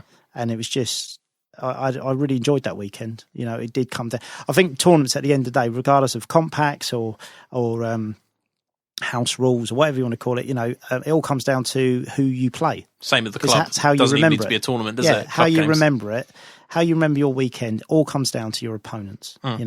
How they conduct themselves, how you conduct yourself is the biggest part of Warhammer. For me personally, that's what defines it. And if you're lucky enough to get 5 or 6 players that conduct themselves in the right manner, you'll have a good weekend. Regardless of results, you'll have a good weekend. And that's the same with the club. I'm thinking of this triumph and treachery, and instantly I know we're lucky because we're absolutely nearly everyone at our club's in that kind of happy-go-lucky. You'd play any of them type thing. But I instantly, 4 or 5 names pop into my head of people I'd want to be playing that game with because your experience of the game real good laugh tells you that they've got the similar sense of humour, similar approach to the game, serious, but not serious, but playing properly, not mucking about, but playing properly. And you can have insults and banter. And You'd all have the the rest banter, but it would still be a proper game. game. It'd still be playing properly and efficiently, like you say, which is key. And okay, final one for you because it's not really related to sportsmanship. Army presentation. Yeah, we've spoke about this before. I think you have if you're down the club and you've agreed with your friend that you're going to have proxies, that's fine. You're turning up to play somebody that you've never played before, turning up with a load of unpainted things, if you've never had the discussion, I think is a little bit naughty. Or turning up to a tournament where you've clearly been told that the expectation is you're going to have a painted army and you turn up with grey plastic or some one spray and a dry brush of white or something over the top. So I just wanted to touch on that point. I still think people should just ensure that if that's what's required, that's what's met, and not push the boundaries, really. So that's it. So hopefully you've enjoyed that little discussion on gentleman gaming. As I say, we're not experts on it, but we like to think we've had some experience of it on a competitive sense and also a club sense over the 9 million years we've been doing it. So hopefully you've taken something away from that. If you have got any comments on that or anything else you think we've missed, as usual, feel free to tweet us, email us, forum it, whatever, really. That's it. Anything else you want to say on this, Wayne? No, I think we've covered that pretty well. Cool. On to the next bit. Okay, can everybody just calm down? Okay, so the rant of the week. We haven't had one of these for a while, but a listener sent us an email which actually takes back a little bit. So apologies for taking time to get to it. It was a big internet topic when 8th come out, and it was brought up recently on the Warhammer forum, which is Steadfast. People were talking about 9th edition and wish listing and seeing what people thought they would want to see. And quite a few people were saying they want to see Steadfast removed and that it ruins the game. But personally, and this is why I wanted to cover it, because I wanted to ask your opinion, I love the Steadfast rules. I think they make, in a world where we've now started to see the domination of monstrous infantry and everything else, although they do shred infantry and it calls into question how useful infantry are in places, I love it. I think it's a brilliant rule. I find it odd when you hit it in the flank and it's still Steadfast, because you have to hit it with a big block to stop it being Steadfast in the flank. But I don't know, I like it. What do you think? I think if you got rid of Steadfast, that would ruin the game. Because take, for example, if you didn't have Steadfast, as good as Blood Crushers are, they would be amazing. You know, demigriffs. Yeah. All the heavy cavalry like that. So I think that, and the way to deal with those, people kind of going from, say, like, when you go to 7th, you had blocks of 20 and then it's sort of gone up to 30. Now people, the normal blocks of 40. I'm doing men at arms at the moment. I've got 50. And then someone sort of tweeted me the other day, said, I use 70. Right, 70 with the icon, and he said it beats crushers, it beats anything because there's so many of them. Strength 4, it just grinds through them eventually. We don't get the opportunity to see much of that, do we? Because of a lot of comp systems, but and I thought, and it's just thinking differently, because I never thought of doing 70, but I thought, if you've got something that's that big and can stick around that long, it can deal with those big things. But if you're taking something small, then your Steadfast will keep you around for a few turns, but eventually you'll still go. Yeah. So, and I think it's more of a realistic thing. If you've got this like really elite cavalry bearing down on like a couple of 100 spearmen, they are going to make a mess of them. But them 100 spearmen, once the impetus of the cavalry charge is stopped, as it would do in like real terms, in real life, once that initial charge is slowed down and all the horses have stopped, or the mounts, whatever they are, then the infantry come into their own and they grow. And it Steadfast, I think, is a really, really good rule. I mean, having playing Skaven for so long and having an infantry-based army, it doesn't stop you losing the games. It just keeps you around longer. It gives you the opportunity to win the game, because you're not just breaking straight away. Because I used to find it frustrating with 7th, where you just broke so easy. Yeah, it was all about high impact units, wasn't it? You just go and kill the front rank out, you've won, done. Yeah, and if you didn't have units which could kick out a load of damage to do that, you're always on a loser. Quite quickly. A couple of turns, not a couple of turns, because obviously the game was slower moving back then. But by turn 4, your army's all running. And I think people aren't appreciating the impact of the speed of who are making these comments. The speed of 8th. I mean, the first game we played, I had a first turn charge, didn't I? Right now, if you didn't have Steadfast, and you have those situations where you have a first turn charge, it would be all over very quickly. That exact thing, I think you won by loads because you were fighting Skink Croc Score and you just ripped the skinks up. Yeah, you'd be dead. I don't know. I love the dynamic of it. The infantry can hold up an uber unit for a round, maybe. Say like you take 25 elves, which is a fairly big unit for elves these days because of the points cost. So you charge in, your skull crushers kill like 12, 13 or something stupid. Yeah. You hold. fine, but you're dead the next turn. Yeah. So it just gives you a tactical option to think, okay, well, yeah, I'm going to lose the block, but I can get them in the side, or I can do this. I don't know. I just like the way it works. Yeah. I think it really adds something to the, considering, as you say, how fast 8th is, it really adds something to the game as another tactic.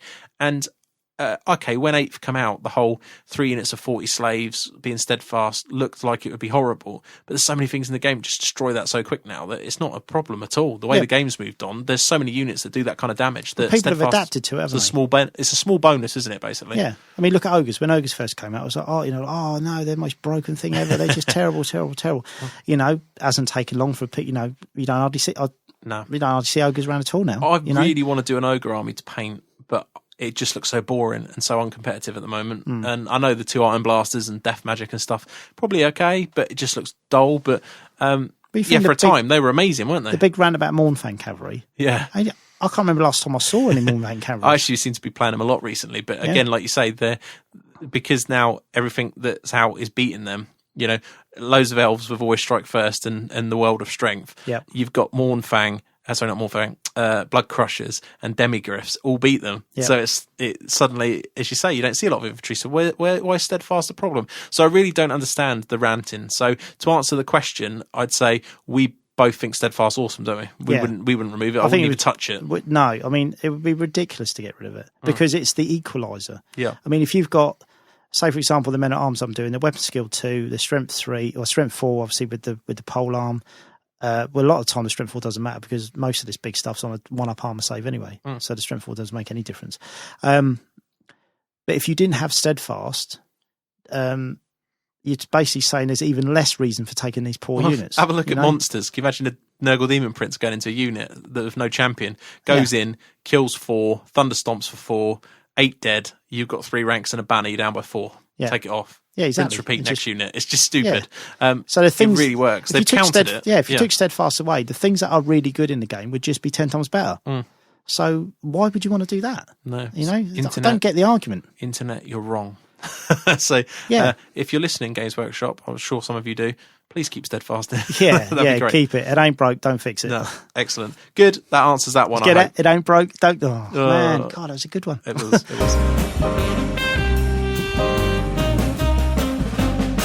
Just dip it. Okay, Wayne, just dip it. I just want to briefly talk. I know we could do this in your Beardy Weedy Week, but I want to briefly talk about this now. You've been painting some banners this week and you've been posting it on Twitter for your Bretonians.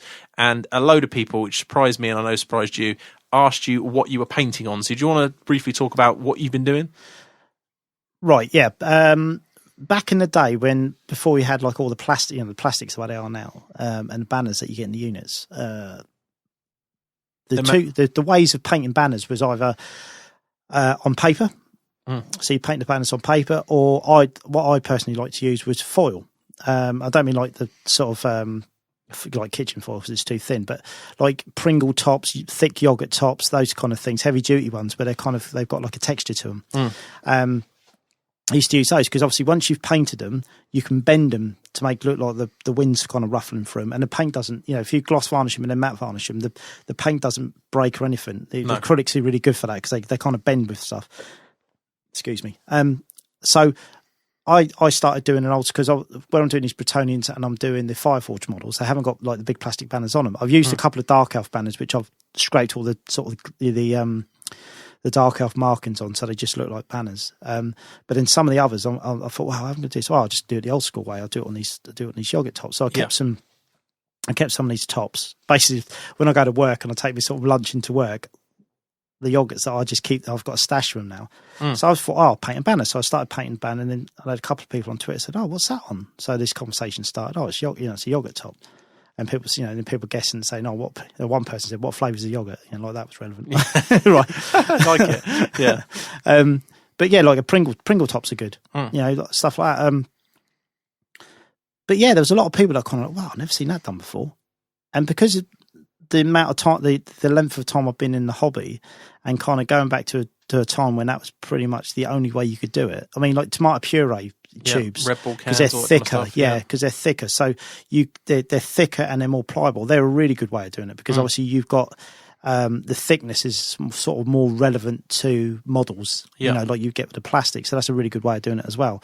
I've also done it with Coke cans. I mean, once I cut, you know, I did it with an Undead Army. I cut the Coke can and flattened the Coke can out. Obviously, not the top and the bottom, the middle bit. And then and obviously it's very sharp, so you've got to be very careful with it. And you can just cut it to shape and put little nicks in it and stuff like that, and then paint that. So there's lots of ways you can do it.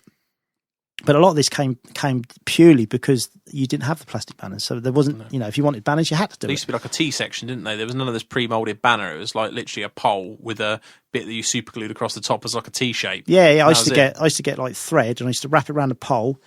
You know that you see in the old artwork where it's got like the sort of rope that's strapped, it goes sort of across it and then the opposite way, so it creates like a cross section. And I used to do that with just normal thread. And then once you painted it, it looks like rope because it frays a bit when you paint it. And then you do the paint, you know, we all started off painting banners. If you go back in the day with White Dwarf, all the banners were paper. They were just, you know, flat paper with little tabs on them to put over the banners to hold them on. And that's how they did all of them. So to answer some questions on Twitter, someone asked, does it flake when you bend it? No, it doesn't. No, I've never had any experience of that happening. No. Do you varnish it same as you would? Yeah. I mean, normally what I do is just to thicken it up a bit. I'll gloss varnish them and then I matte varnish them, and it just gives it a bit of stability. Like it. But to be honest, the paint is good enough. I mean, when I've done it in the past, I've actually not, you know, I've had it in the past where I haven't varnished it at all. Just painted the banner. I've bent it. A good way, if you want some really tight ruffles in it, is to bend it around a paintbrush.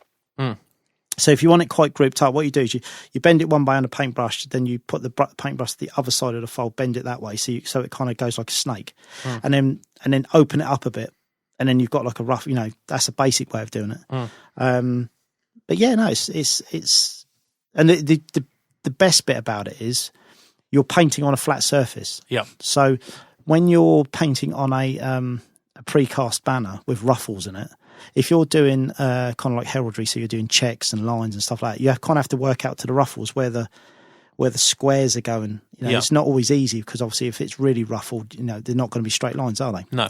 But if you're painting on a piece of foil, and obviously you can paint it exactly how it's supposed to look and then bend it. Yeah. So it's kind of a nicer process as well. And also because it's flat on your table, you know, it's not part of the model. It's a separate project, and it's easier to handle and easier to maneuver. You know, and you can be as complex as you want. And you know, obviously, what I tend to do is because it's very hard to do both sides of the banner straight away. I paint one side exactly how I want it. I cut the shape out so I know exactly that's the size of the banner. Then I turn it over, and then I paint the other side of the banner. Yeah, that way. So yeah, no, that's pretty much how I do it. But yeah, it was kind of. I'm sure, you know, a lot of people that follow me on Twitter have seen it done many, many times, but it was quite interesting, the reaction of some people where they're kind of, whoa, that's like it was a new thing. Yeah. You know, it's like, wow, you come up with this is new. So I haven't come up with this, or this has been around forever. You know, this is just something I picked up when I got into it because I saw other people doing it, you know? Yeah, definitely. I mean, in my hand, I've just literally whipped behind me. I have an heavy metal Citadel modelling guide that was produced I'm just trying to find the date now. It was by, it was a Mike. That was the red period. Yeah, it's Mike McVeigh did this actually. It's 1994. Legend. And 1994. And part of it is exactly on banners. And they talk about, you know, how to do it and all the different ones. And it's quite funny looking back on this because they're all based green. But yeah, modelling banners was like a big deal in this book. And that was all done with cans and bits and pieces, standard bearers and banners. And yeah, paper. Here we go, the extract. Apart from paper, there are a few other things you can make banners from. One of the most popular materials is to use tin metal foil, which you can get by cutting up empty tomato puree tubes. You can also use foil from the top of a wine bottle. Simply clean the foil thoroughly and cut it to the correct shape with a pair of scissors. The main advantage of using foil like this is that it can be bent into interesting shapes and make it to look realistic. Its only drawback is that it's harder to add to the design as you have to paint it from scratch. Be careful when dealing with foil as they're sharp. There you go. So that was 1994 modelling guide. Good, isn't it? So yeah, hopefully that's been of interest for you. So give it a go. And if you have had any success with that, tweet us some pictures. We're always interested to retweet some stuff like that. Again, a bit like the Warhammer games, we like to see other people's work. So send away. The only downside is obviously you have to be kept. Where I store my armies now in magnetized boxes. They're kind of freestanding, so nothing's touching them, so that's fine. But the old school way, where you kind of had them in foam cases, which a lot of people still do, obviously, you have to make sure the foam's cut out, so nothing's kind of, because where they're not that sturdy, they can get damaged quite easily. So you have to be a bit careful with them. That's the only downside. Indeed. There you go then. Hopefully that's been some help to some of you.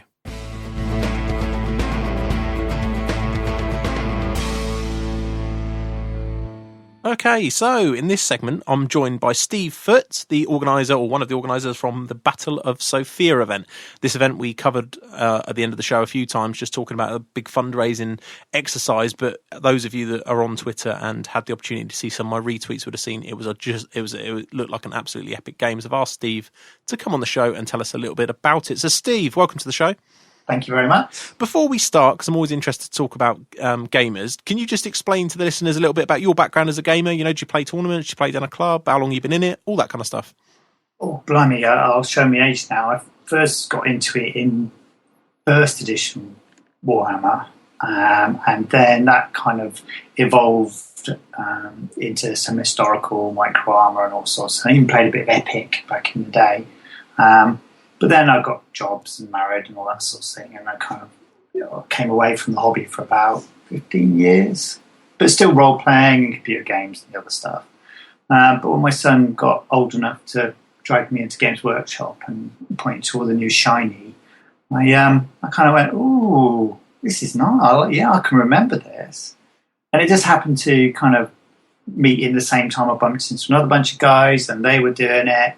And so I suppose over the last sort of 4 years now, just kind of got stuck right back in, and it's great fun. Excellent. And have you done tournaments at all? I know the answer, but for the listeners. Yeah. Well, yeah, and as always, I listen to a lot of podcasts. It's just good to hear other points of view. You know, you get the lowdown on new armies, army books, so it's really, really informative, especially compared to when I first started doing the hobby, where there was no internet, so it was just who you knew. So when it came to go to a tournament, us and the rest of the gaming club, we kind of said where we're going to go. So the word on the street was, South Coast was the one to go to if you're going to go for a first time, to get the kind of whole epic sense of what it could be. So we've been for the last 2 years. I have to say it's the only tournaments we've done, although a couple of the guys done a one-day at Bristol, I want to say, recently. So I think, we got the bug. Good. And how have you found it? Because primarily being a club gamer, some people I think are very apprehensive about going to their first tournaments. How did you find the tournament gaming? Yeah, and obviously different podcasts have got different views, and there's always going to be power gamers, and I think for us, I suppose we felt perhaps a bit intimidated that we weren't power gamers, and most of the lists we normally play are fluffy, scenario-based for a whole weekend's fun, rather than trying to nuance down to the nearest 100 points and everything has to prove its worth in the army list. But when it actually came to South Coast, I mean, we found our level quite quickly, so we weren't up against the superpower gamers. But no, everyone was just, fun to play, a few drinks, a few laughs. It was competitive, but, a few of us like to play competitive too, so that wasn't a problem. And actually, we just came away with a really great social weekend. It's hard work. I think that's the one thing you don't realise. Do you mean mentally draining type hard work? Yeah. Just 6 games, and you've got to be on your game. I think, to be fair to the other player, they paid their money and they've come for a game, and you should give them a game. And so I think, but it's great to do, even if we don't do very well in the results. It's just a great experience, and it's another part of the hobby. No, I agree. So just to finish off about yourself, then, have you got a favoured army? Is there any particular race that takes your fancy over the years? In the old days, it was dwarves, but boo. No, there's no boo in here. But I had the same experience then as I do now. It's just a bit static. So for me, when I was coming back in, the Lisbon weren't around originally, and for me, giant dinosaurs, Aztecs and Mayans, all that kind of vibe. And obviously, you read the background, they're good, solid, fighting, battle line, with some cool magic. So for me, it was like they did a bit of everything. So yeah, I have those. And I have to say, over the last sort of 3 years, I've just grown to love them more and more. And I think for me, so people don't always like Lizardmen because they don't run away, but, they don't always kill a lot either. So they're not filth by any stretch, but they're just so much character. And for me, painting them, a little bit of conversions and bits and pieces for me is as much about the hobby as playing the game. So so much scope in the fluff to make things and make them your own. So yeah, no, Lizardmen are my favourites. Excellent, good. Well, I've got, as I'm sure you're aware, a little bit of a thing for Lizardmen. They've always been a favourite of mine, just thematically. So yeah, it's always good to hear other players on them. So I suppose we better get talking about the Battle of Sophia. So those of you that listen to the show will know that it was a charity event, ultimately to raise some money. So Steve, do you want to start off by telling us a little bit about what the actual cause was? Yeah, sure. Thanks. My family, the family of a little girl called Sophia. She was born with a form of cerebral palsy, which meant her muscles were spasming, and as she grew, her legs were changing shape, and she wasn't going to be able to walk properly. And the family sort of reached out to people they know and said, "Look, we're going to try and raise some money because the NHS approach is different to what the opportunity was in America. And in America, there's an operation where they get the kids early. Sophia's only almost 3, but very young, much younger than they would approach her in this case, in the UK, for this sort of type of operation. And they wanted to raise the money. So as a family, we've helped just with events, and my day job's as a designer, so we've been helping with posters and logos and all that kind of stuff. So, but when I spoke to some mates, they were like, "Well, we'll do something," and they said, "Well, why don't we do a Warhammer event?" And then the question came around, "Well, who's going to want to pay for us to play Warhammer?" Somebody said, "Well, we'll do a marathon." So that's how we came about to the Battle of Sophia. It's a marathon 48-hour game to raise money to help Sophia. Excellent. And I suppose we're going to find out whether you achieve that goal in a minute. But so when you went about raising the game, you guys did a great sort of media coverage, didn't you? It seemed to be everywhere, and you had your Twitters going and getting your name about it. Was that primarily yourself, or was it a group of you that were there? Well, originally I put the idea forward to the guys and just kind of said, "Look, all you need to do is turn up to make it happen." But all of them have been brilliant and just absolutely stepping up and saying, "I'll look after the Facebook page." Simon set up the Warseer. Danny, whose PR is his day job, absolutely put together a fantastic press release, and we got that sent out, and I got us in the local paper. But even down to all the other guys just blogging on, we set up a blog for it, but sending their photos. And for a couple of them, they were just stepping into Twitter for the first time. And you've said it before, Dan, that it is a fantastic place to get in touch with, war games community. But we all changed our image, our little avatar for Twitter. We were all Battle Sophia, and we all hashtagged it to death. But yeah, it made a big difference, I think, and got a lot of awareness. Good. I mean, I certainly felt that the coverage was great. We'll talk a little bit about some of the epic events that went on during the game, but the photos on Twitter was for me one of the best things you could see. So, well, that was great news. And how many of you guys took part in the battle? There was 7 of us.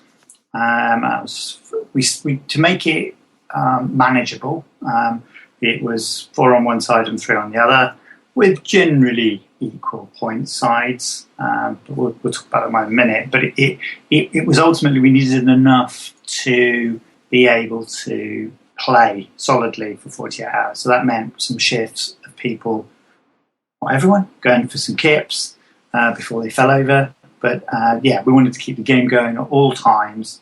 One of the reasons was we wanted to give people a reason to keep watching and keep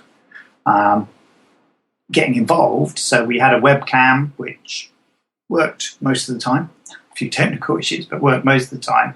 So wherever you were in the world during those 48 hours, you could drop in and watch some form of gameplay, whether it was all of us or whether, in those graveyard shifts, it was only a couple playing.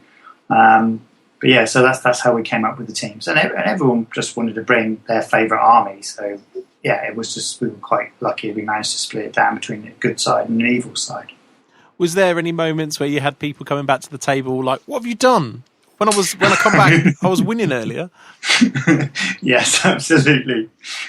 Somebody comes out and they said, where's my exalted great demon gone?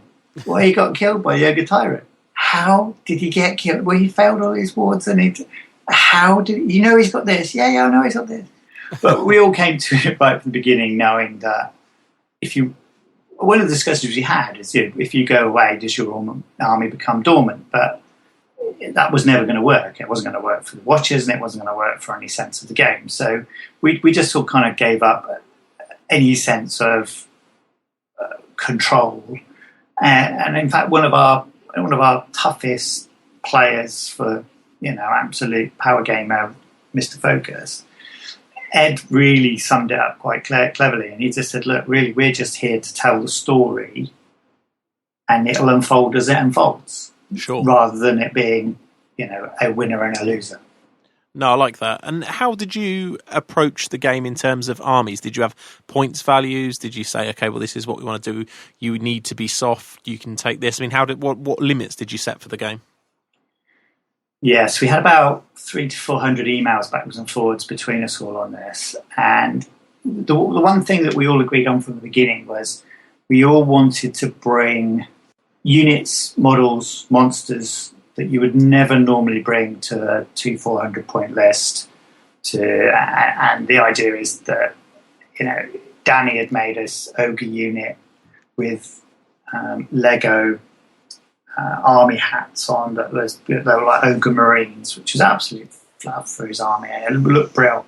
But when else would you rock them out? You just wouldn't. And, they had big spears, which obviously isn't a unit that ever appears for the ogres. But that was exactly what we all encouraged. So to make it work, and we've all played these, and there's some classic ones that we've done, is everybody turns up with 5,000 points. It takes you 3 hours to put it on the table, and the first turn is about shuffling. So we said what we would do is we'd have, the story would start, the game would start, turn one, with 300 points each, and they could only be scouts, they could only be flyers, they could only be fast cabs, so vanguard, so anything that had those special rules. So the idea was we were first of all just pushing about a few chameleon skinks and some pterodogs. That's what I had. And the idea is this was the front of the army. This was absolutely the people going out front and seeing what was going on.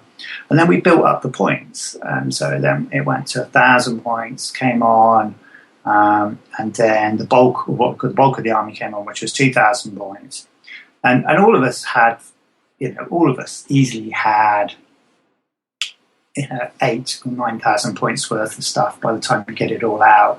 And Simon came in, he's a big collector. He had 22,000 points worth of high elves. Oh, nice.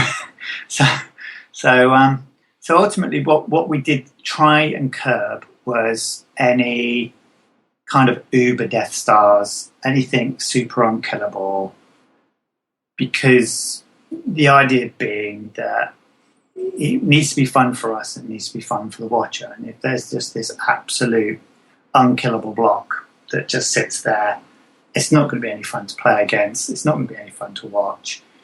And the other thing we said was that, let's bring generals that can be, something unusual, something different.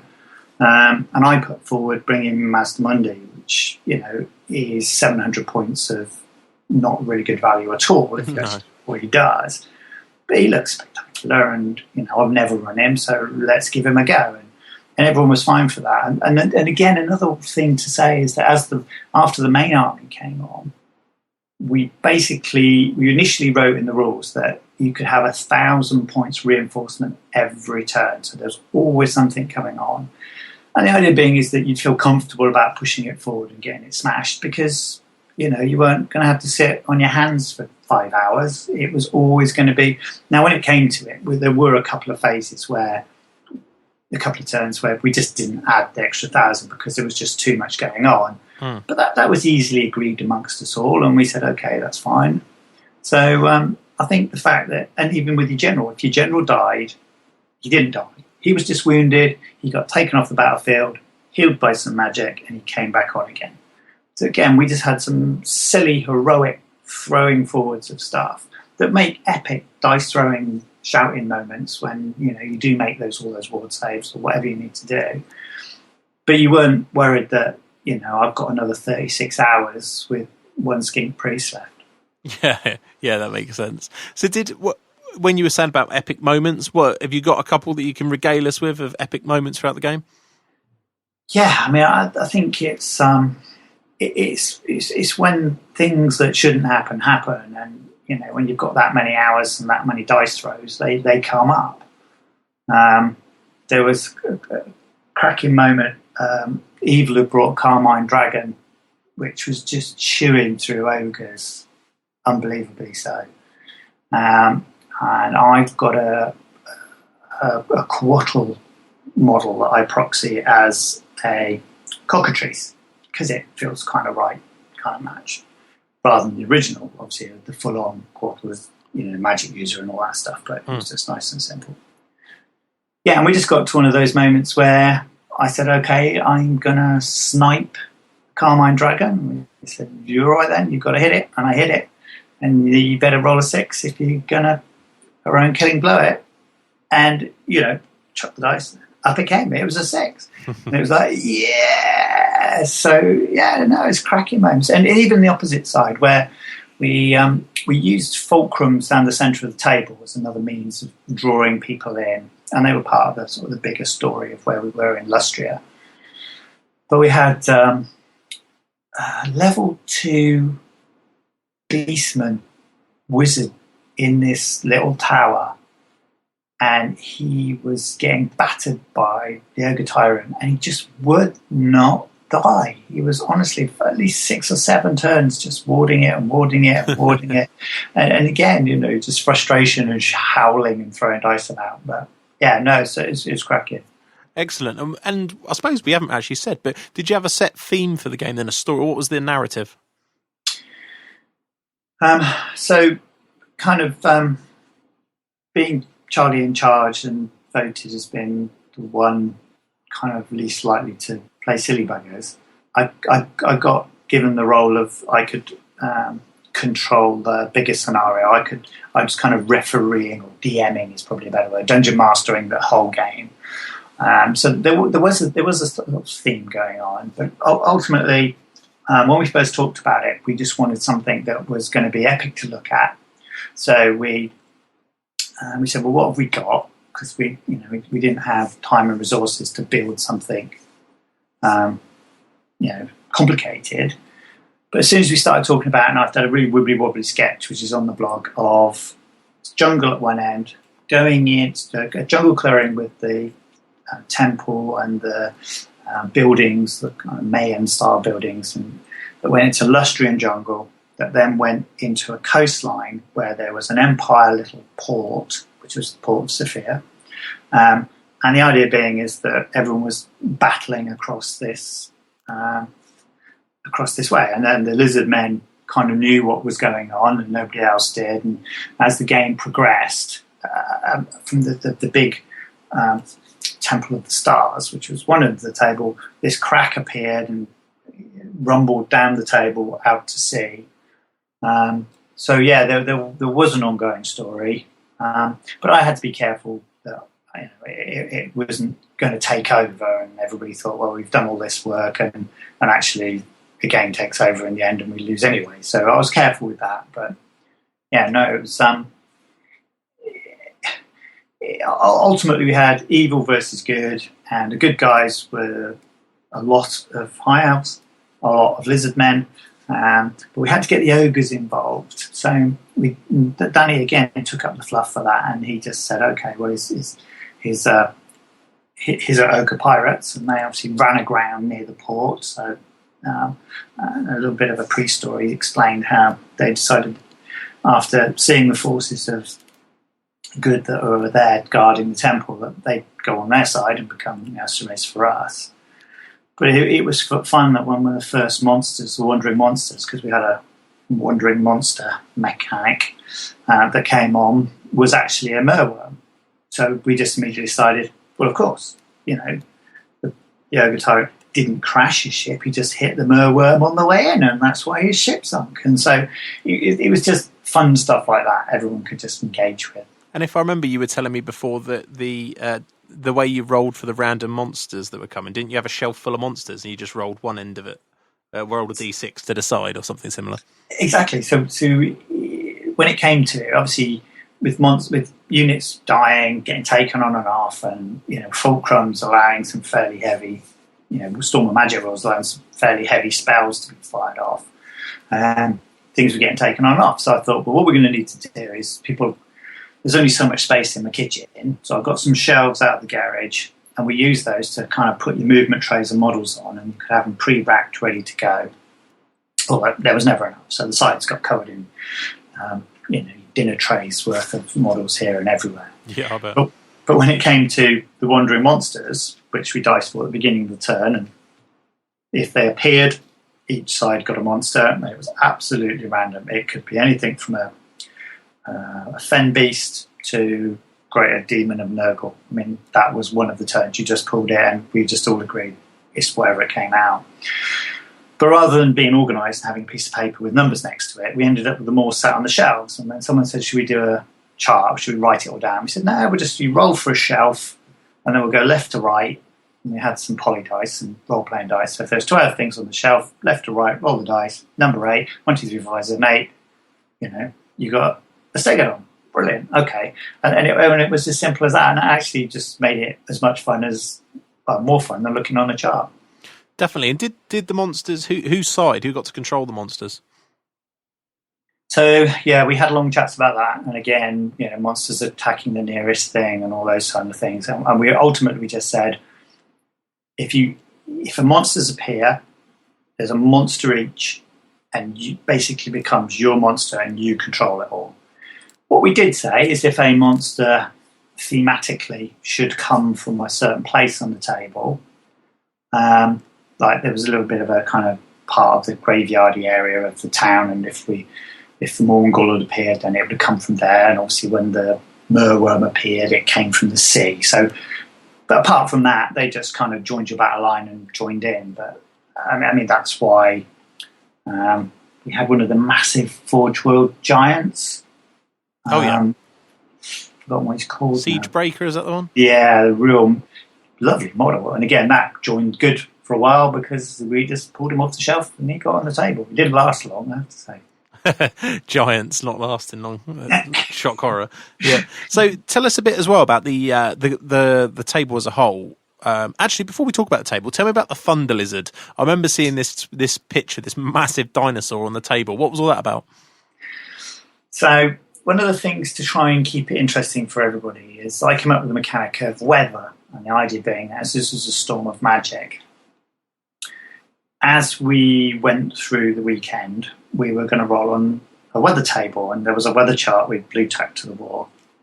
And the idea being is it could go up or down, but as the hours went on, there was a dice modifier that would mean that after 24 hours and 36 hours, there's always +1, +2, +3. This chart was always going to move up.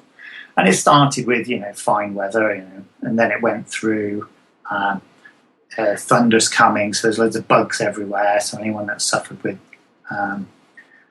humans or anything except for, say, lizards and demons and undead, any of those weren't affected by them. But there'd be so many fly bugs around, there was a minus. And then as the rain started, if the rain started, it reduces ranges. It's just a variable that kind of changed the feel of the game. But as soon as it started, there was thunder and lightning.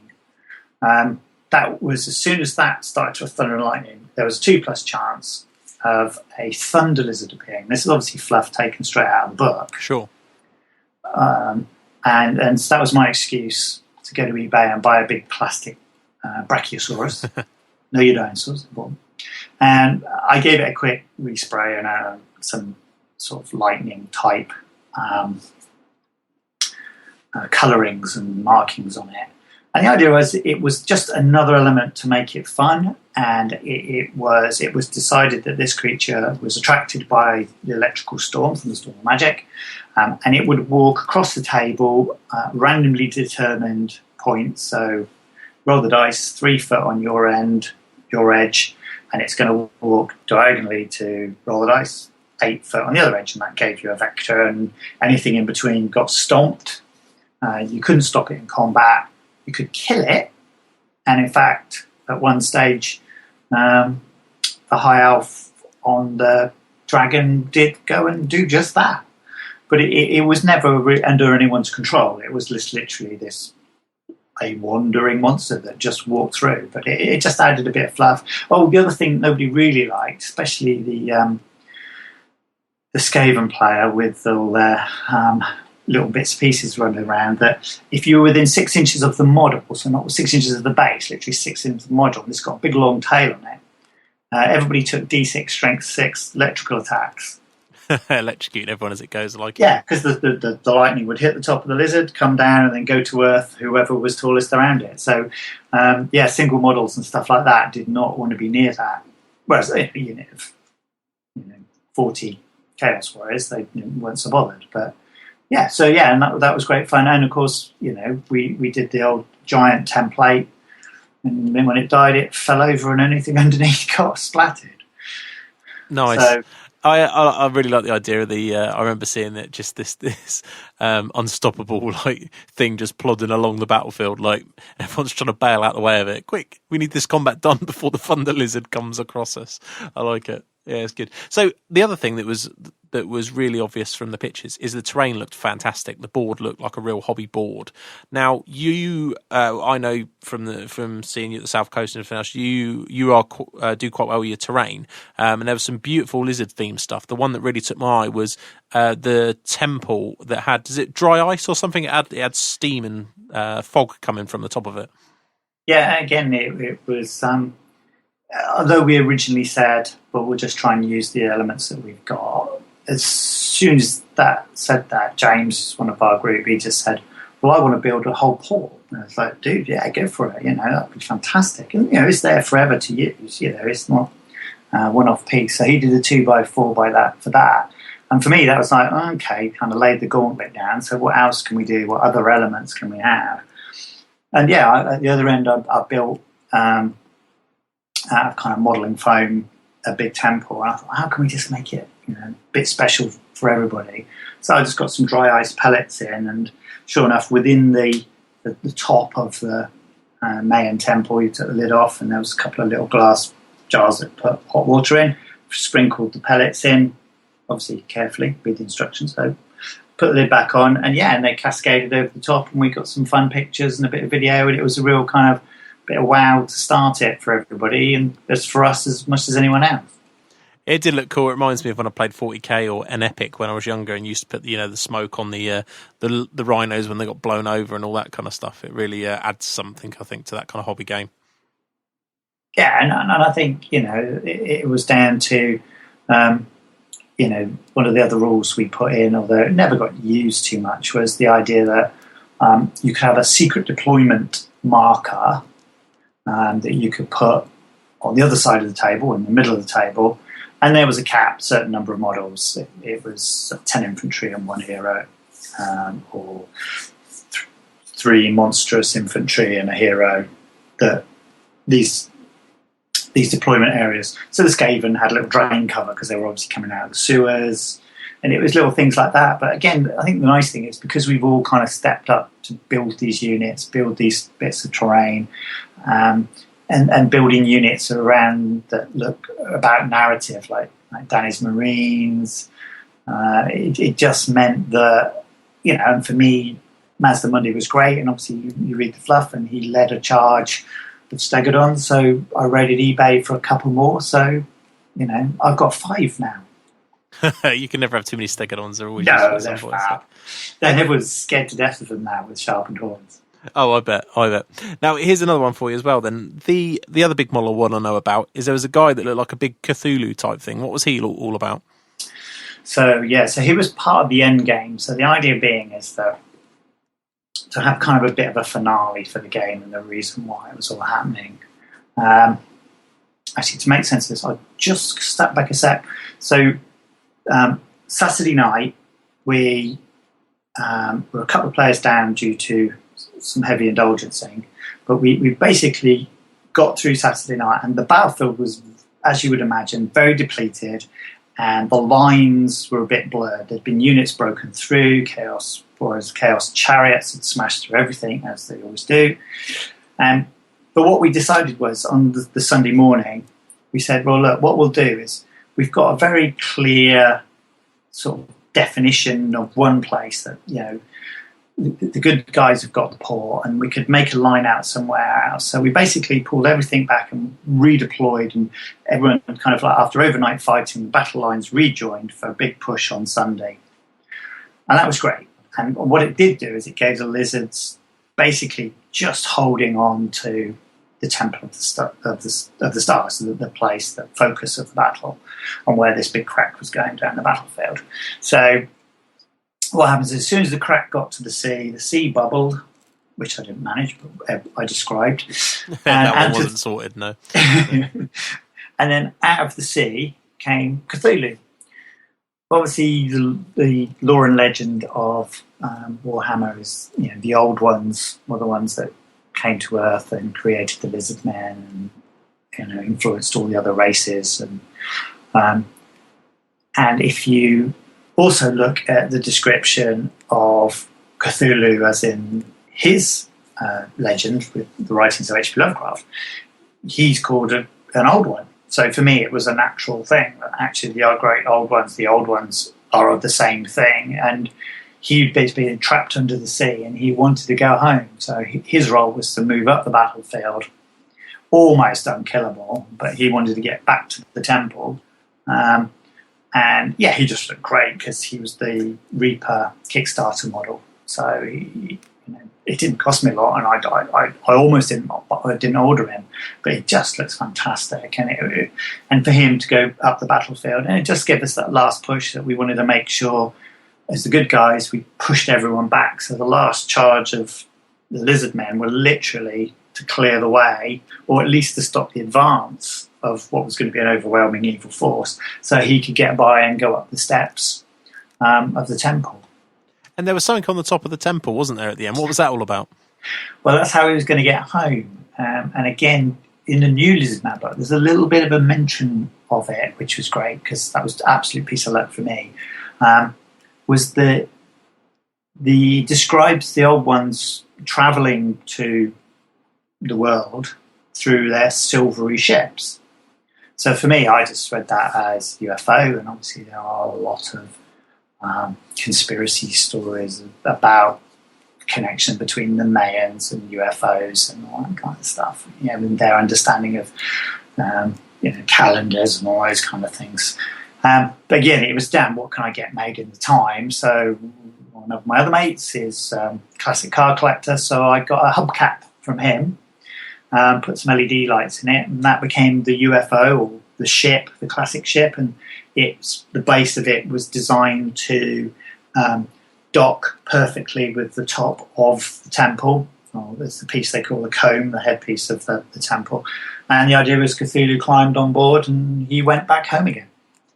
Excellent. And I suppose we better get to the finale of the game. What happened? Who won? Well, I think technically Cthulhu got away, so the good guys managed to help him do that. However, we kind of ran out of time, which is mad to say after 48 hours, but we kind of ran out of time. But I do think Evil would have won the day. I think they had the right units in the right places. We had a fantastic moment where the lizard men were just just playing hair's trigger with everything. And if it wasn't for, I was running the Dread Soren. Oh yeah, Monsters Arcana book. Absolutely fierce, brilliant set of rules. I mean, not broken, and a lot of points, but just super tough, especially against demons, because you get their shroud, which makes them always strike last. So that really helps when you're a lizard. Oh, definitely. So yeah, no, it was good. But yeah, no, and ultimately, I think we all like to think that in the end, the charity won, Sophia won. We got loads of great, and we were using the webcast to ask people to donate more money. And one of the other mechanics we did to try and help raise some interest and stuff was, first of all, money donated got you into the raffle, and the raffle was supported by lots of great e-tailers. We got some great support from you guys, thank you very much, and some other podcasts. Corral and Roxio gave some great prizes, and through the PR we actually got Gav Thorpe, rules and Black Library author, got in touch and donated a load of signed books, including a couple of very rare ones that have done very well on eBay. So yeah, if you donated towards the event, you got a raffle ticket, and that got you to win some of the great prizes. But also, if you, in your mention on Just Giving, you said good or evil, it allowed whichever side you supported to have pink dice, which was Sophia's favourite colour, so, some pink dice. And those dice allowed you to do re-rolls and also to top up your magic dice. Oh, yeah. So now what we did is until the very end, we capped the number of reroll dice to being 10 dice per side. So it meant that, that all-important ward save you needed to pass, I failed it, pass me a pink dice, I need it. Or you got to the side where someone said, we're going to use all our pink dice and we won't have any to do anything in their turn. Well, we just need to survive this one encounter. Okay, so you use your dice. So yeah, they were great, and they were really good for making those silly standout moments and those silly, they should have run. No, I've made the 3 I needed to roll now thanks to the pink dice. Sure. No, I could see that working. And I suppose the end result, was there an amount you were trying to raise, or was it an open-ended figure? What was the aim? Well, the good thing was that after we got the event sorted, we got it all rolling, a few weeks before we were about to do the game, the charity actually hit its total, which was like, for us, because we wanted to raise as much as we could. But the family came back and said that the money they'd raised was the absolute minimum needed to get her to where she needed to be, have the operation and the physio for afterwards. But one of the important things was that for Sophia to get fitter, stronger, if she had some pieces of kit. And the one thing they picked was this trike, which is made by a UK company, custom trike for her. It would allow her to exercise and have some freedom of her own without actually, feeling like it's yet more physio. Sure. So we had, the bike itself was, trike itself is £1,100, which we didn't quite make, but I think we're all pretty happy. It was just over £800 in the end. Oh, fantastic. So, yeah, no, it was really good. And we were really surprised the amount of support and messages that people gave us. And it was really good. It was great. And we had great fun doing it as well. Yeah, I mean, I think apart from the fact that it is a great cause, you guys put so much effort into it. It wasn't like you just said, we're just going to play a game of Warhammer. Can you give us some money for this great cause? You really went to town on it. And where can people see the photos? I mean, Twitter, obviously, but is there a blog that they can see it all? Yeah, we started this off as a blog. I think it will evolve into maybe more of a club-based thing because we're doing more and more now. But if you go to innsmouthgamingclub.wordpress.com, or if you Google Battle for Sophia, you'll find it. But on there it's all the build-up, it's all the models being made, some of the terrain stuff, a little teaser video we did, plus videos of the table. One of the teams still looking to put together a time lapse, although again, the webcasting stuff wasn't brilliant. We had a few problems, so we're not sure quite what we'll get from that. But yeah, no, we had a proper laugh, and I just want to say big thank you to all the guys for absolutely going above and beyond and making it really fun and really special, and all the work they did on the PR, and even down to things, asking all their colleagues at work to sponsor them, and also friends and our family as well, because obviously my family had a house full of blokes for 48 hours and the rest. Yeah. So yeah, no, it was a great event. It was good fun to do, and it's great to have that online kind of reminder of what went on. Excellent. Well, Steve, I want to thank you first off for putting the event on and doing some great coverage on it. I certainly enjoyed it, and I hope that all the listeners will go and check it out. Just even if you just look at the pretty pictures and just see, look for the Thunder Lizard, the old one, the temple especially, all that kind of stuff. It just looked like a fantastic thing. The units that Steve's mentioned, the Ogre Marines, and there were some great sized units as well that you don't always see if you're a regular tournament player and you just see the min-max type units. It was really good to see. So make sure you check that out. So Steve, is there anything else you want to mention about about it, or you think you're there?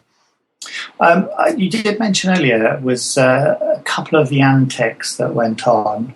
Oh yes. We the cockatrice or the quattle killing the Carmine Dragon. One of the guys who'd been up all night, I'd had 3 hours kip, and I'd come back down and taken over, and he was still going. He said if I killed the Carmine Dragon, he'd run round the neighbourhood in his pants. Of course, I did roll that 6, Yeah. and a man of his word. He down to his pants, and he ran around the neighbourhood, bumping into. Now, unfortunately, this was about 7 o'clock in the morning. And he bumped into my neighbour walking the dog. My wife did go around later to apologise, but they just laughed and thought it was really funny. So, and one of my favourite quotes from the whole event was another guy, again, top trooper, battled through the night, keeping it going, but also been involved in some rum action as well. He is having a bit of trouble rolling some dice, and somebody actually donated extra money because they said they couldn't believe a long-haired Warhammer player couldn't keep the dice on the table at 9:30 in the morning, and said we're all legends, and it was epic. So yeah, and just on the back of that, interestingly, I didn't get to go, but a bunch of guys went to this event in Bath, which was kind of a very fluffy one-day sort of tournament, kind of multiple game type thing, but it was all fantasy battle, and they were absolutely shocked at how many people said, "Were you part of Battle of Sophia? Which one of you ran around the house, ran around the block with your pants on?" and I think they were quite shocked about how far we actually managed to reach with our nonsense. So yeah, it's surprising. Yeah, and people do. This is a great thing about this hobby, actually, and the media that surrounds it is that everybody's got a genuine interest in it. So it is quite easy to get recognised. So that's great. I'm pleased for the guys. That's great. And why not have a bit of fame over it? It's good. It's good. So I think that's probably about it, Steve. I want to thank you for joining us. And are you thinking, is there any more plans to put anything else like this on? Not for a little while, but our gaming tends to be weekenders. We're a bit spread all over the place, sort of Norfolk and all over the place. So when we come together, it tends to be a weekender. So I think with the following we've built up on Twitter and stuff, the next one where perhaps it will be a scenario based, or maybe it's realms, or maybe even the new Triumph and Treachery, if I've got it right. Yeah, that's the one. Yeah, that would fit right up our street as a gaming group. So we may well do a bit of build up and share more stuff on the blog and share it on Twitter. So because it's good to have people's insight and people's thoughts and ideas and a bit of banter. It just makes it more fun. Oh, I agree. Well, thanks for joining us, Steve, and maybe we'll hear from you again another day if you run anything that's of real super interest like this was. So thanks again, Steve. Cheers. Yeah, thank you very much.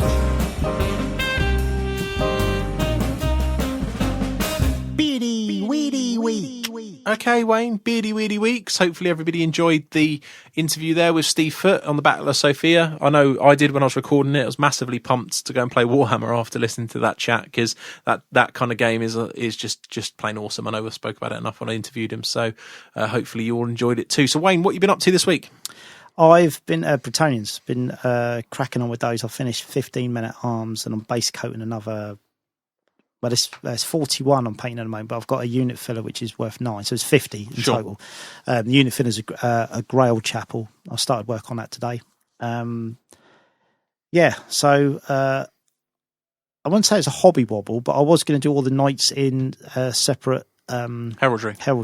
And now I'm thinking, now I've done the knights in the yellow and red, I'm thinking about just doing one realm and doing just variations red and yellow, but for all of the knights. I just think it just look more uniform on the table and won't have that kind of messy feel to it. But I'm gonna finish the Men at Arms, finish that unit completely. Might do the Mounted Yeomen next, and then the Trebuchets. So I've done all the peasants that I'm going to do.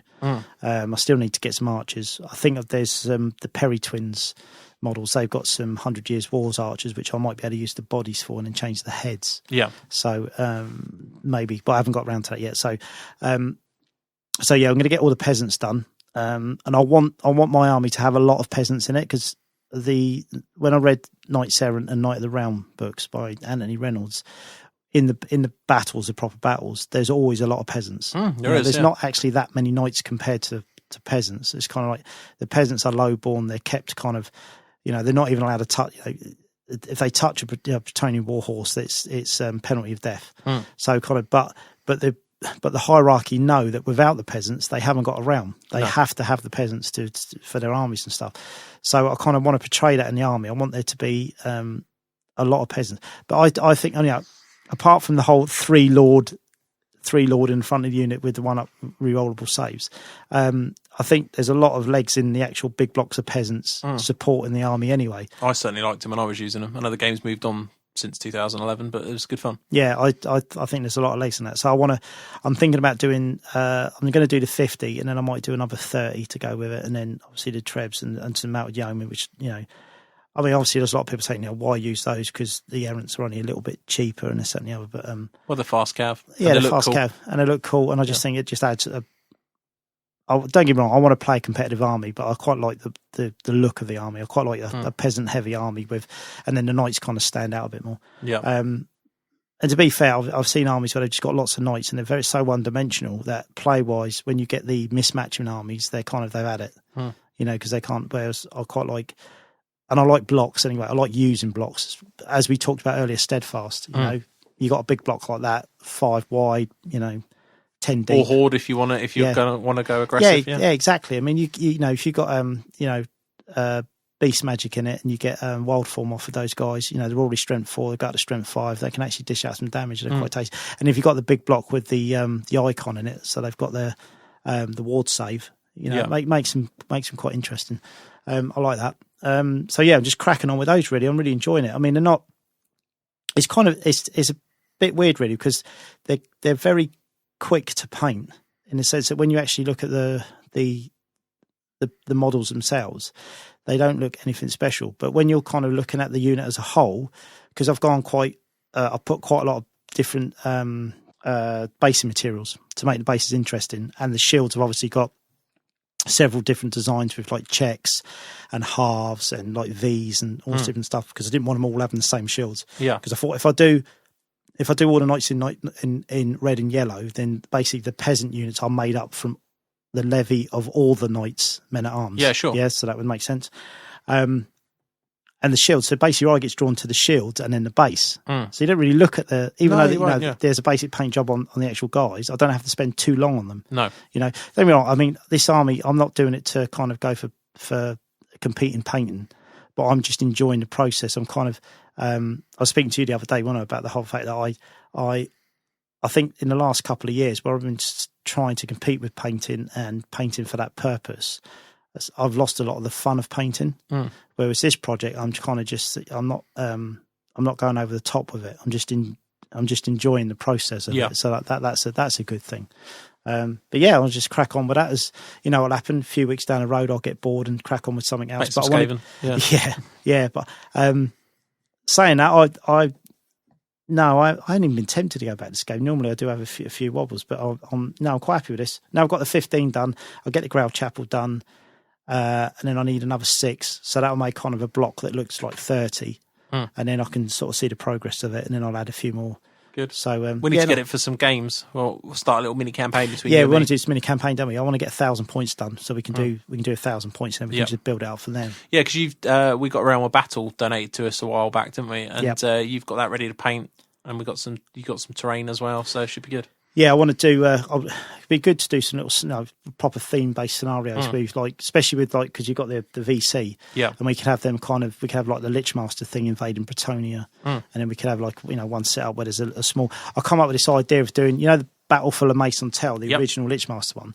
Well, with the Fireforge models that I've got, I bought a unit of Teutonic Foot Knights because I wanted some weapon options and stuff like that to do like Question Knights, and I had this idea. There's 24 Foot Knights in there. I thought, well, that's good because obviously I can make a Foot Knight to go in the peasants that want to. But then what I did, I've made 7 different knights. Oh yeah, and I come with this. Obviously, we've got to work out some rules and scenario that. Well, I come with this idea where basically there's 7 knights that basically knew each other when they were errants. Yeah, and they're all old now, so some of them are questing, gone on the quest. Couple of them are Grail Knights. There's a Lord in there. There's like one that's even just a Knight of the Realm, right? But they meet every year at this the class of 96 or whatever. Yeah, they meet basically. It's a building that's near the first battlefield that they fought on. Yeah, so they meet there every year. And originally there was 10 of them, and now there's only 7. And so obviously the story will go, a few, one of them died at this original battle, so they all meet there to honour that night. And then 2 of them died by questing. So they meet up, and then obviously this is part of the scenario. A necromancer, I don't know if it'd be a Lichmaster, however we do it, but we have basically they're defending this building. Yeah. So you've just got these these 7 characters that are fighting units, and we'll give them all special. It'll be totally out of the norm for normal Warhammer because they'll all have special rules. There'll be a couple of Question Knights, a couple of Grail Knights, a Lord, that kind of stuff. And then it's kind of like the VC will win the game, but it's just a matter of we'll do how many turns they can hold. Yeah, like a last stand. I love that scenario. Yeah. So it'd be cool. It'd just be this hero bash where they're just they're going down, but they'll go down in a blaze of glory.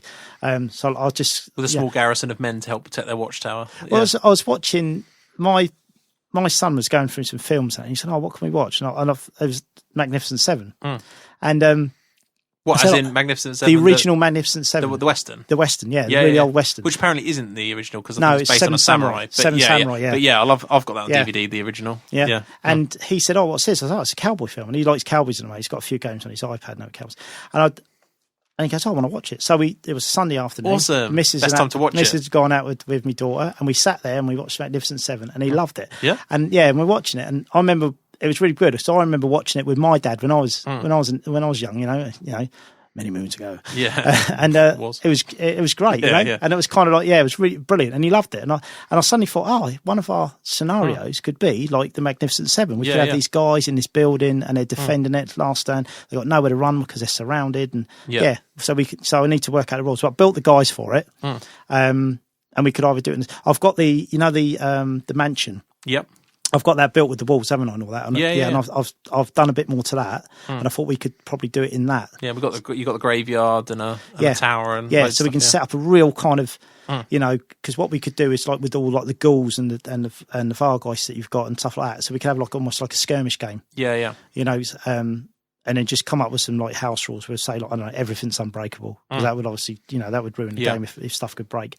And just have a kind of a slogfest and see how long they last. Yeah, we could even dig out the rules. There are some rules kicking around at the minute for Warhammer Skirmish, effectively. So I know they held an event. Was it Blood and Glory where they did a similar thing? So I'm sure we can butcher some rules for it. So that sounds good. But that's coming to a point near you. And I think those kind of things where they're small and you only need a couple of extra models painted. Yeah. Like I might need a new Vampire Lord on foot for the campaign. Yeah. So all I need to do is paint these 7 knights. Yeah, exactly. So it'd be easy. It's that kind of stuff. Or if we're doing a particular crypt grave robber type themed force, I might need some crypt horrors. Well, I need to paint them. I don't need to paint 8, 3. I've got 3. You know, Yeah, it's that because kind it's of a thing. small game. Yeah, absolutely. And you've got loads of ghouls, so that'll be perfect Yeah, for it. You know, I mean, everything 100. else. Yeah. You know, you could even do it where you've got like a small unit of cavalry, and then you've got the rule where they can pass through walls. Yeah. So obviously they can get into the courtyard, and then you get them while the ghouls are trying to get in. You've got them fighting the cavalry and fending them off. You know, Yeah. and you have a small unit, so it's kind of like they can beat the cavalry, but it's like a time delay thing. Yeah. So there's loads of options. Point it out. It'll be good.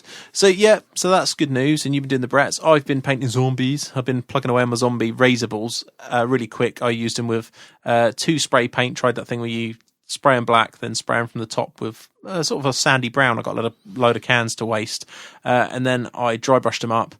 Picked out the cloth and things, and now they're looking to be dipped, and then I'll go back over them all with a single highlight just to have them as razorballs.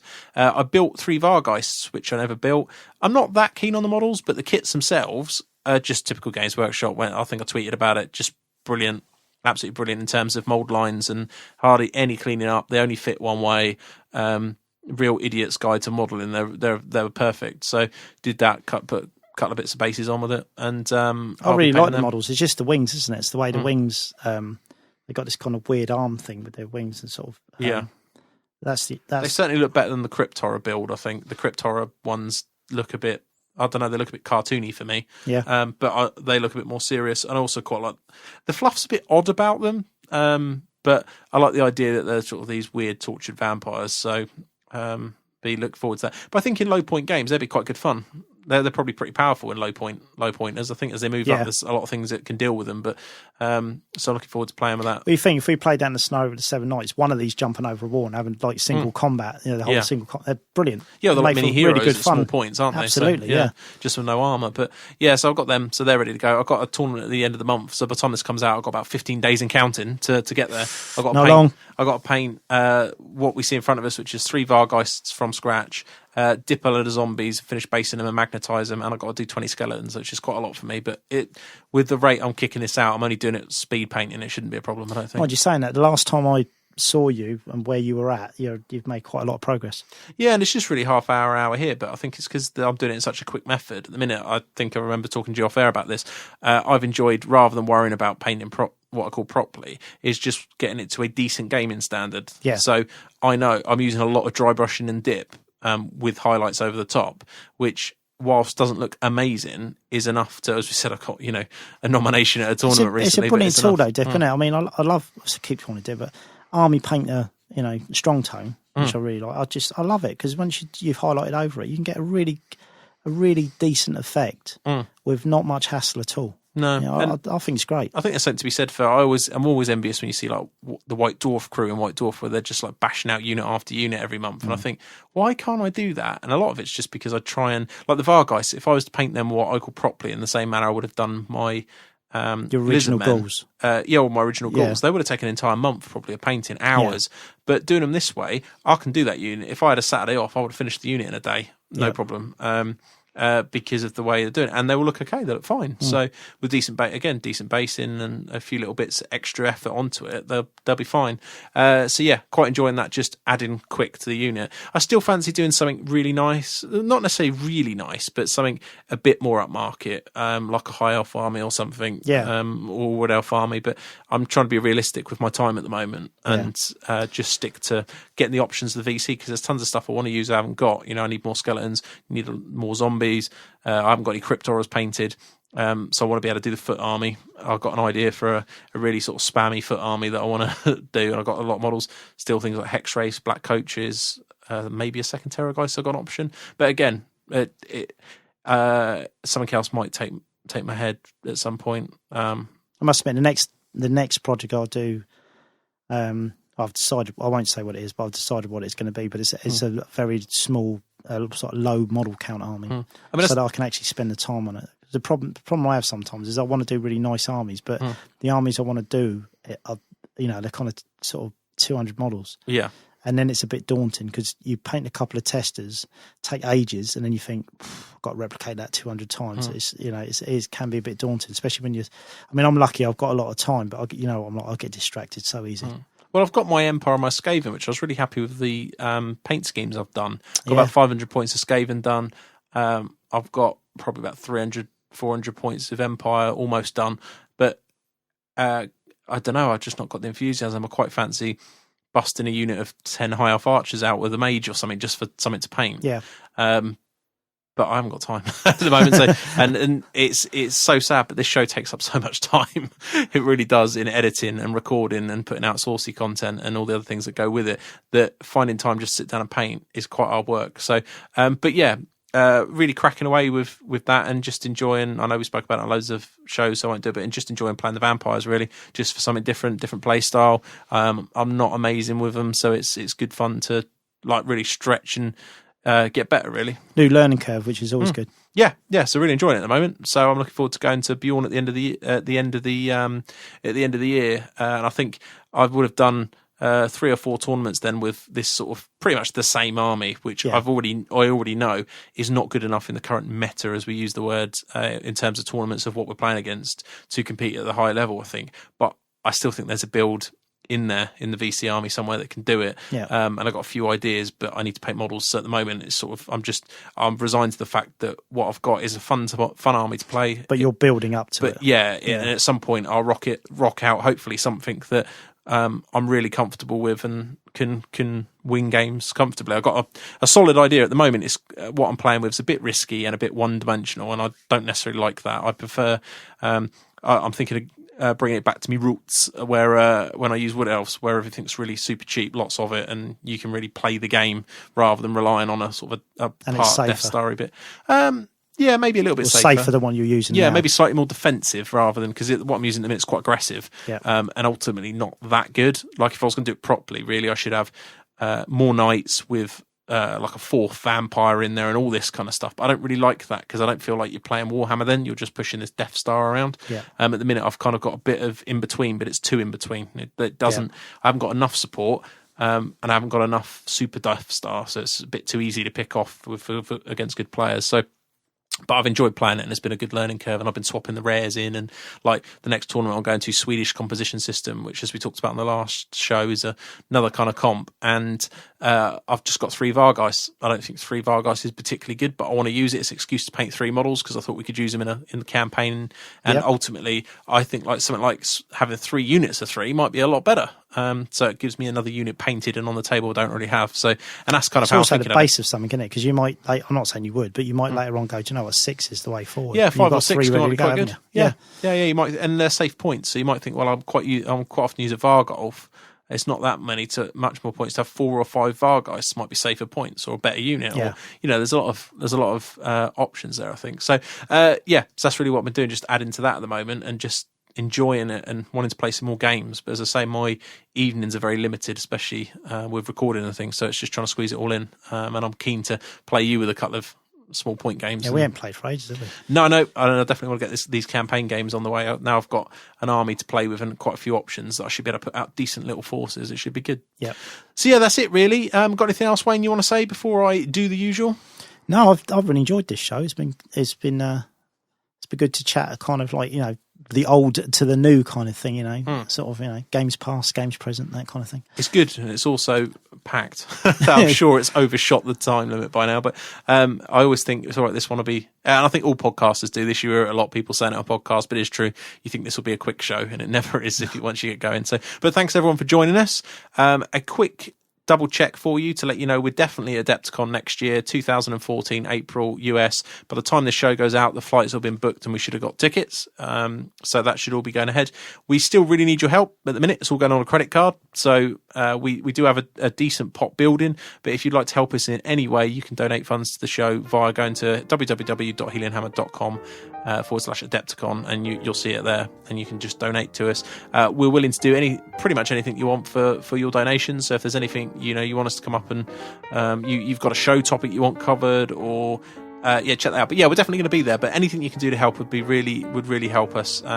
We really want to do a decent job of the coverage and everything else, and it just takes some pressure off us, really. So thanks very much. But massive thanks to all those that have donated.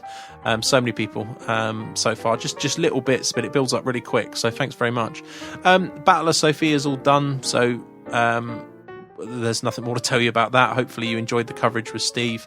There's lots of things that go on about that. Odd Games, as always, www.oddgames.co.uk. Remember that voucher code earlier in the show to get you extra % off for all your Christmas prezzies. The Saucy, the one way definitely to support us. It's just £18 a year. It's a hidden section of the forum, and you get normally about 2 extra shows a month, but you've got the entire Heelanhammer archive there, and of course all the previously recorded Saucy shows. We're trying to do race specifics, or the current one we did, I've literally recorded this week. It's out now. It should be by the time this show's out, and that's talking to Russ Veal, who's the UK #1 again, about how to get better at Warhammer and how he sees that as a, what you should be doing, and the kind of mentality that goes with it and things. So I really like that show. I thought it was really good, and it follows on from a discussion we had when he come on to talk to us about his success with his demons. So definitely sign up and get yourself some of that action. And of course, you get there's guides on there. I've got a little blog on there and all that kind of stuff that's good. Forum, if you want to sign up to our forum, loads of people do. The most active part of it is the hobby blog bit, where people just want to show off their work, and I'm really keen to keep that moving. So sign up. It's free to sign up to the actual forum itself. Just send me an email when you do sign up so I can activate your username so you don't get caught in the spam. Twitter, the place to follow the show. We're doing really well at the minute, even with Wayne's celebrity followers. We just mentioned this very briefly. Wayne got followed by Darren Latham from Games Workshop recently, and then defollowed, I think. We've worked out. It was really funny, wasn't it? You were around my house, actually. Yeah. We were having a curry, weren't we? Oh. And just looking on Twitter, and I was like, oh, Darren Latham's following me. And you straight away was like, is he? Yeah. And then you checked your Twitter, he goes, not following me. And you got Cheers, quite upset Darren. about it. Cheers, Darren. I just have to install myself from other 2,000 He's not listeners. following me anymore. He's taken himself off. But, he was there for a bit. Yeah. But no, thanks for everyone. I mean, we've been saying recently, there's been tons more sign-ups as well. I mean, I'm over 2,000 followers now, which and you look through them and they're all Warhammer geeks. It's hilarious. Yeah. It's all Warhammer geeks, and I love it. So thanks very much. It just, I don't know, it always makes it feel, I think that's why people who do blogs, it always makes it feel like there's this massive community of, well, there is a massive community, but a massive wider community interested in what we're doing, and I like that. It's great, and hopefully, listeners. I'm still trying to catch you up. I'm about 700 short of where you are. So follow Wayne. If you follow me, you don't follow Wayne. Why? What? That's the bit I don't get. I'll put all the stuff on, don't I? Yeah. Behave. I'll tweet games. But no. you put hardly anything on compared to me. Whatever. Man, come on, be honest. Late at night. That's when I'm on. Late at night, early. We don't talk about that stuff. There's nothing to do with Warhammer. No. But no, it's all clean. It's all on Twitter. So make sure you get on that twitter.com and just sign up. Don't let it scare you like Facebook, because it's really nothing like Facebook. It's just great. You can just follow Wayne and me and no one else if you like. That'd be ideal. And and you can get in contact with us. We have listeners all the time. Just say hi. Loving the show. Just signed up, and it's really nice. So come and join the community. You soon, just by looking at who Wayne and I follow, you should be able to get yourself a good sort of feed of people that talk about Warhammer all the time. So it's really, really good. As always, if you've got any comments or questions or topics you want covered, you can email us or tweet us. Emails are dan@heelanhammer.com or wayne@heelanhammer.com. So do those. I want to thank you all for the 5-star iTunes reviews. For those of you that have reviewed, just make sure if you do get a chance, you do listen to this through iTunes, or you have got an iTunes login and you listen through some other way, please drop us a review if you like the show. It helps us move up the charts and find prospective new listeners, because there's just thousands of people still playing Warhammer that are oblivious to the podcast community, and we want to get them all on board, because I find once you're on board, you are hooked. That's it, really. Anything else, Wayne, you want to cover? No, it's good. I think we're all done. Good. Well, until next time, people, we'll see you then. Bye-bye.